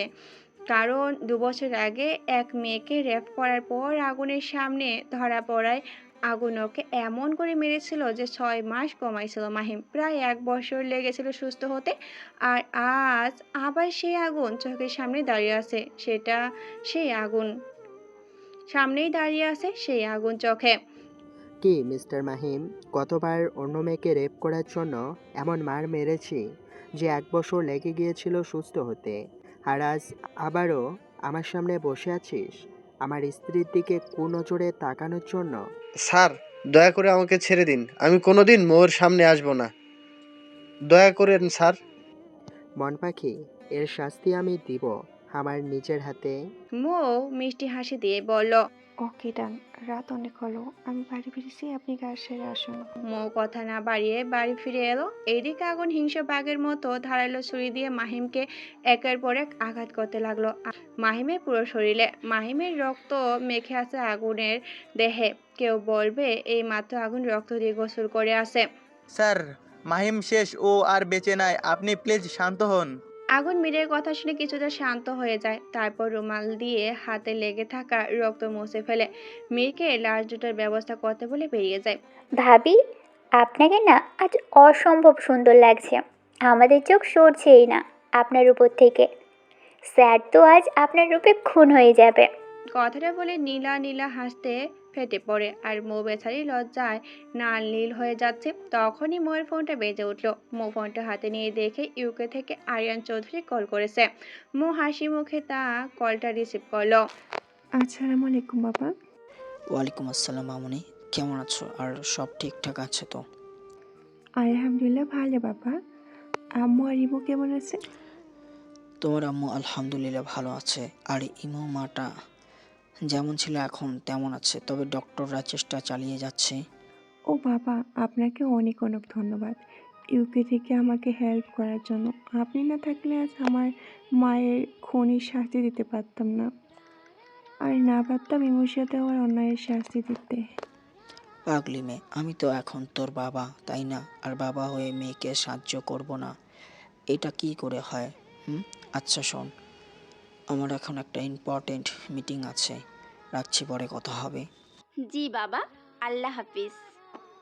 কলটা কেটে এক দীর্ঘশ্বাস ফেলল মৌ। তারপর মিওরের নিজের শ্বাস দেখতে দেখতে আগুনের কথা মনে করতে মৌয়ের ভীষণ লজ্জা করছে। কি করে শুরু করবে এটা ভেবেই মৌয়ের লজ্জায় শেষ। ভাবি প্লিজ এত লজ্জা পাবেন না। আপনার এই লজ্জা মাখা মুখটা ভীষণ কিউট লাগছে। কথা বলতে বলতে গাড়ির হর্ন শুনতে পায় মৌ। ভাবি, স্যার মনে হয় এসে গেছে। আপনি রুমে বসে থাকুন, আমি দেখছি। নীলা রুম থেকে বেরিয়ে নিচে নেমে এসে আগুনকে দেখে ভয়ে হাত পা কাঁপছে। আগুনের পুরো শরীরে রক্ত চুপসে গেছে। আগুন নীলার দিকে না তাকিয়ে নিজের গেস্ট রুমে সবাই নিয়ে নেয় আগুন। নিনা, কার জীবন আজ শেষ হয়ে গেল কে জানে। আমারও তাই মনে হচ্ছে। নীলা, যাই হোক, ভাবির রুমে দুধ রেখেছিস তো? হ্যাঁ নিনা, এখন স্যারকে রুমে পাঠাতে হবে, কিন্তু কি করে? শাওয়ার নেওয়ার পর আগুনের মাথা ঠান্ডা হতেই ময়ের কথা মনে হতেই টাওয়ারের পড়া অবস্থায় উপরে চলে গেল। এইদিকে নীলা আগুনের অবস্থা দেখে হেসে কুটি কুটি হয়ে পড়ছে। কিছুতেই হাসি থামিয়ে রাখতে পারছে না। উফ, আর কতক্ষণ এভাবে উজবুকটার জন্য অপেক্ষা করব? ধ্যাৎ, ভালোই লাগে না। কথাগুলো বলতে বলতেই দরজা খোলার শব্দ পায় মৌ। শব্দ পেয়ে বেলকুনির দিকে চলে যায় মৌ। রুমে ঢুকতে আগুন চমকে যায়। পুরো রুমটা লাল আর কালো গোলাপ দিয়ে অসম্ভব সুন্দর করে ডেকোরেট করেছে। মৌ লজ্জামাখা মুখটি আগুনের সামনে এসে দাঁড়াতে আগুন হাঁ করে তাকিয়ে আছে মৌয়ের দিকে। মৌয়ের চারিদিকে ছোট ছোট মোমবাতি আর কালারফুল ডিম লাইটের আলোতে মুখে অসম্ভব সুন্দর লাগছে। জর্জেট নীল শাড়ি, চোখে গাঢ় কাজল, ঠোঁটে গোলাপি লিপস্টিক দেওয়াতে মৌর শাড়ি ভেদ করে মৌয়ের সৌন্দর্য যেন উপসে পড়ছে। আজ আগুন ধীরে ধীরে মৌয়ের কাছে এসে মৌয়ের কপালে নিজের কপাল রেখে প্রশ্ন করে আগুন। আজ কি আমায় তোমাকে ভালোবাসার অনুমতি দিবে? দিবে তোমাকে আজ সম্পূর্ণ নিজের করে পাওয়ার, প্লিজ? আগুনের প্রত্যেকটা নিঃশ্বাস মৌর মুখে আছড়ে পড়ছে। মৌ আগুনের কথায় কোনো উত্তর না দিয়ে আগুনের ঠোঁট জোড়া নিজের ঠোঁটের দখলে নিল। কিছুক্ষণ পর মৌ ঠোঁট ছেড়ে দিতে লজ্জায় লাল হয়ে অন্যদিকে ফিরে রইল। ইস, মন পাখি, তোমার ওই লজ্জামাখা মুখটা দেখে আমি তো খুন হয়ে যাব। তুমি এত কিউট কেন? ইচ্ছে করছে তোমাকে খেয়ে ফেলি। মৌ এতটাই লজ্জা পাচ্ছে যে হাত দিয়ে মুখ ঢেকে রেখেছে। কিছুতেই আগুনের দিকে তাকাচ্ছে না। আগুন দেরি না করে মৌকে আটকড়া করে বেডের উপরে শুয়ে দিয়ে নিজের সম্পূর্ণ ভার মৌর উপরে ছেড়ে দিল। আজ আগুন আর মৌয়ের ভালোবাসার সম্পূর্ণ রূপে পূর্ণতা পেল। দুটো হৃদয়ের মন একসাথে মিলেমিশে একাকার হলো। আজ কেউ নেই ওদের মাঝে, আছে শুধু ভালোবাসা আর ভালোবাসা। সমাপ্ত।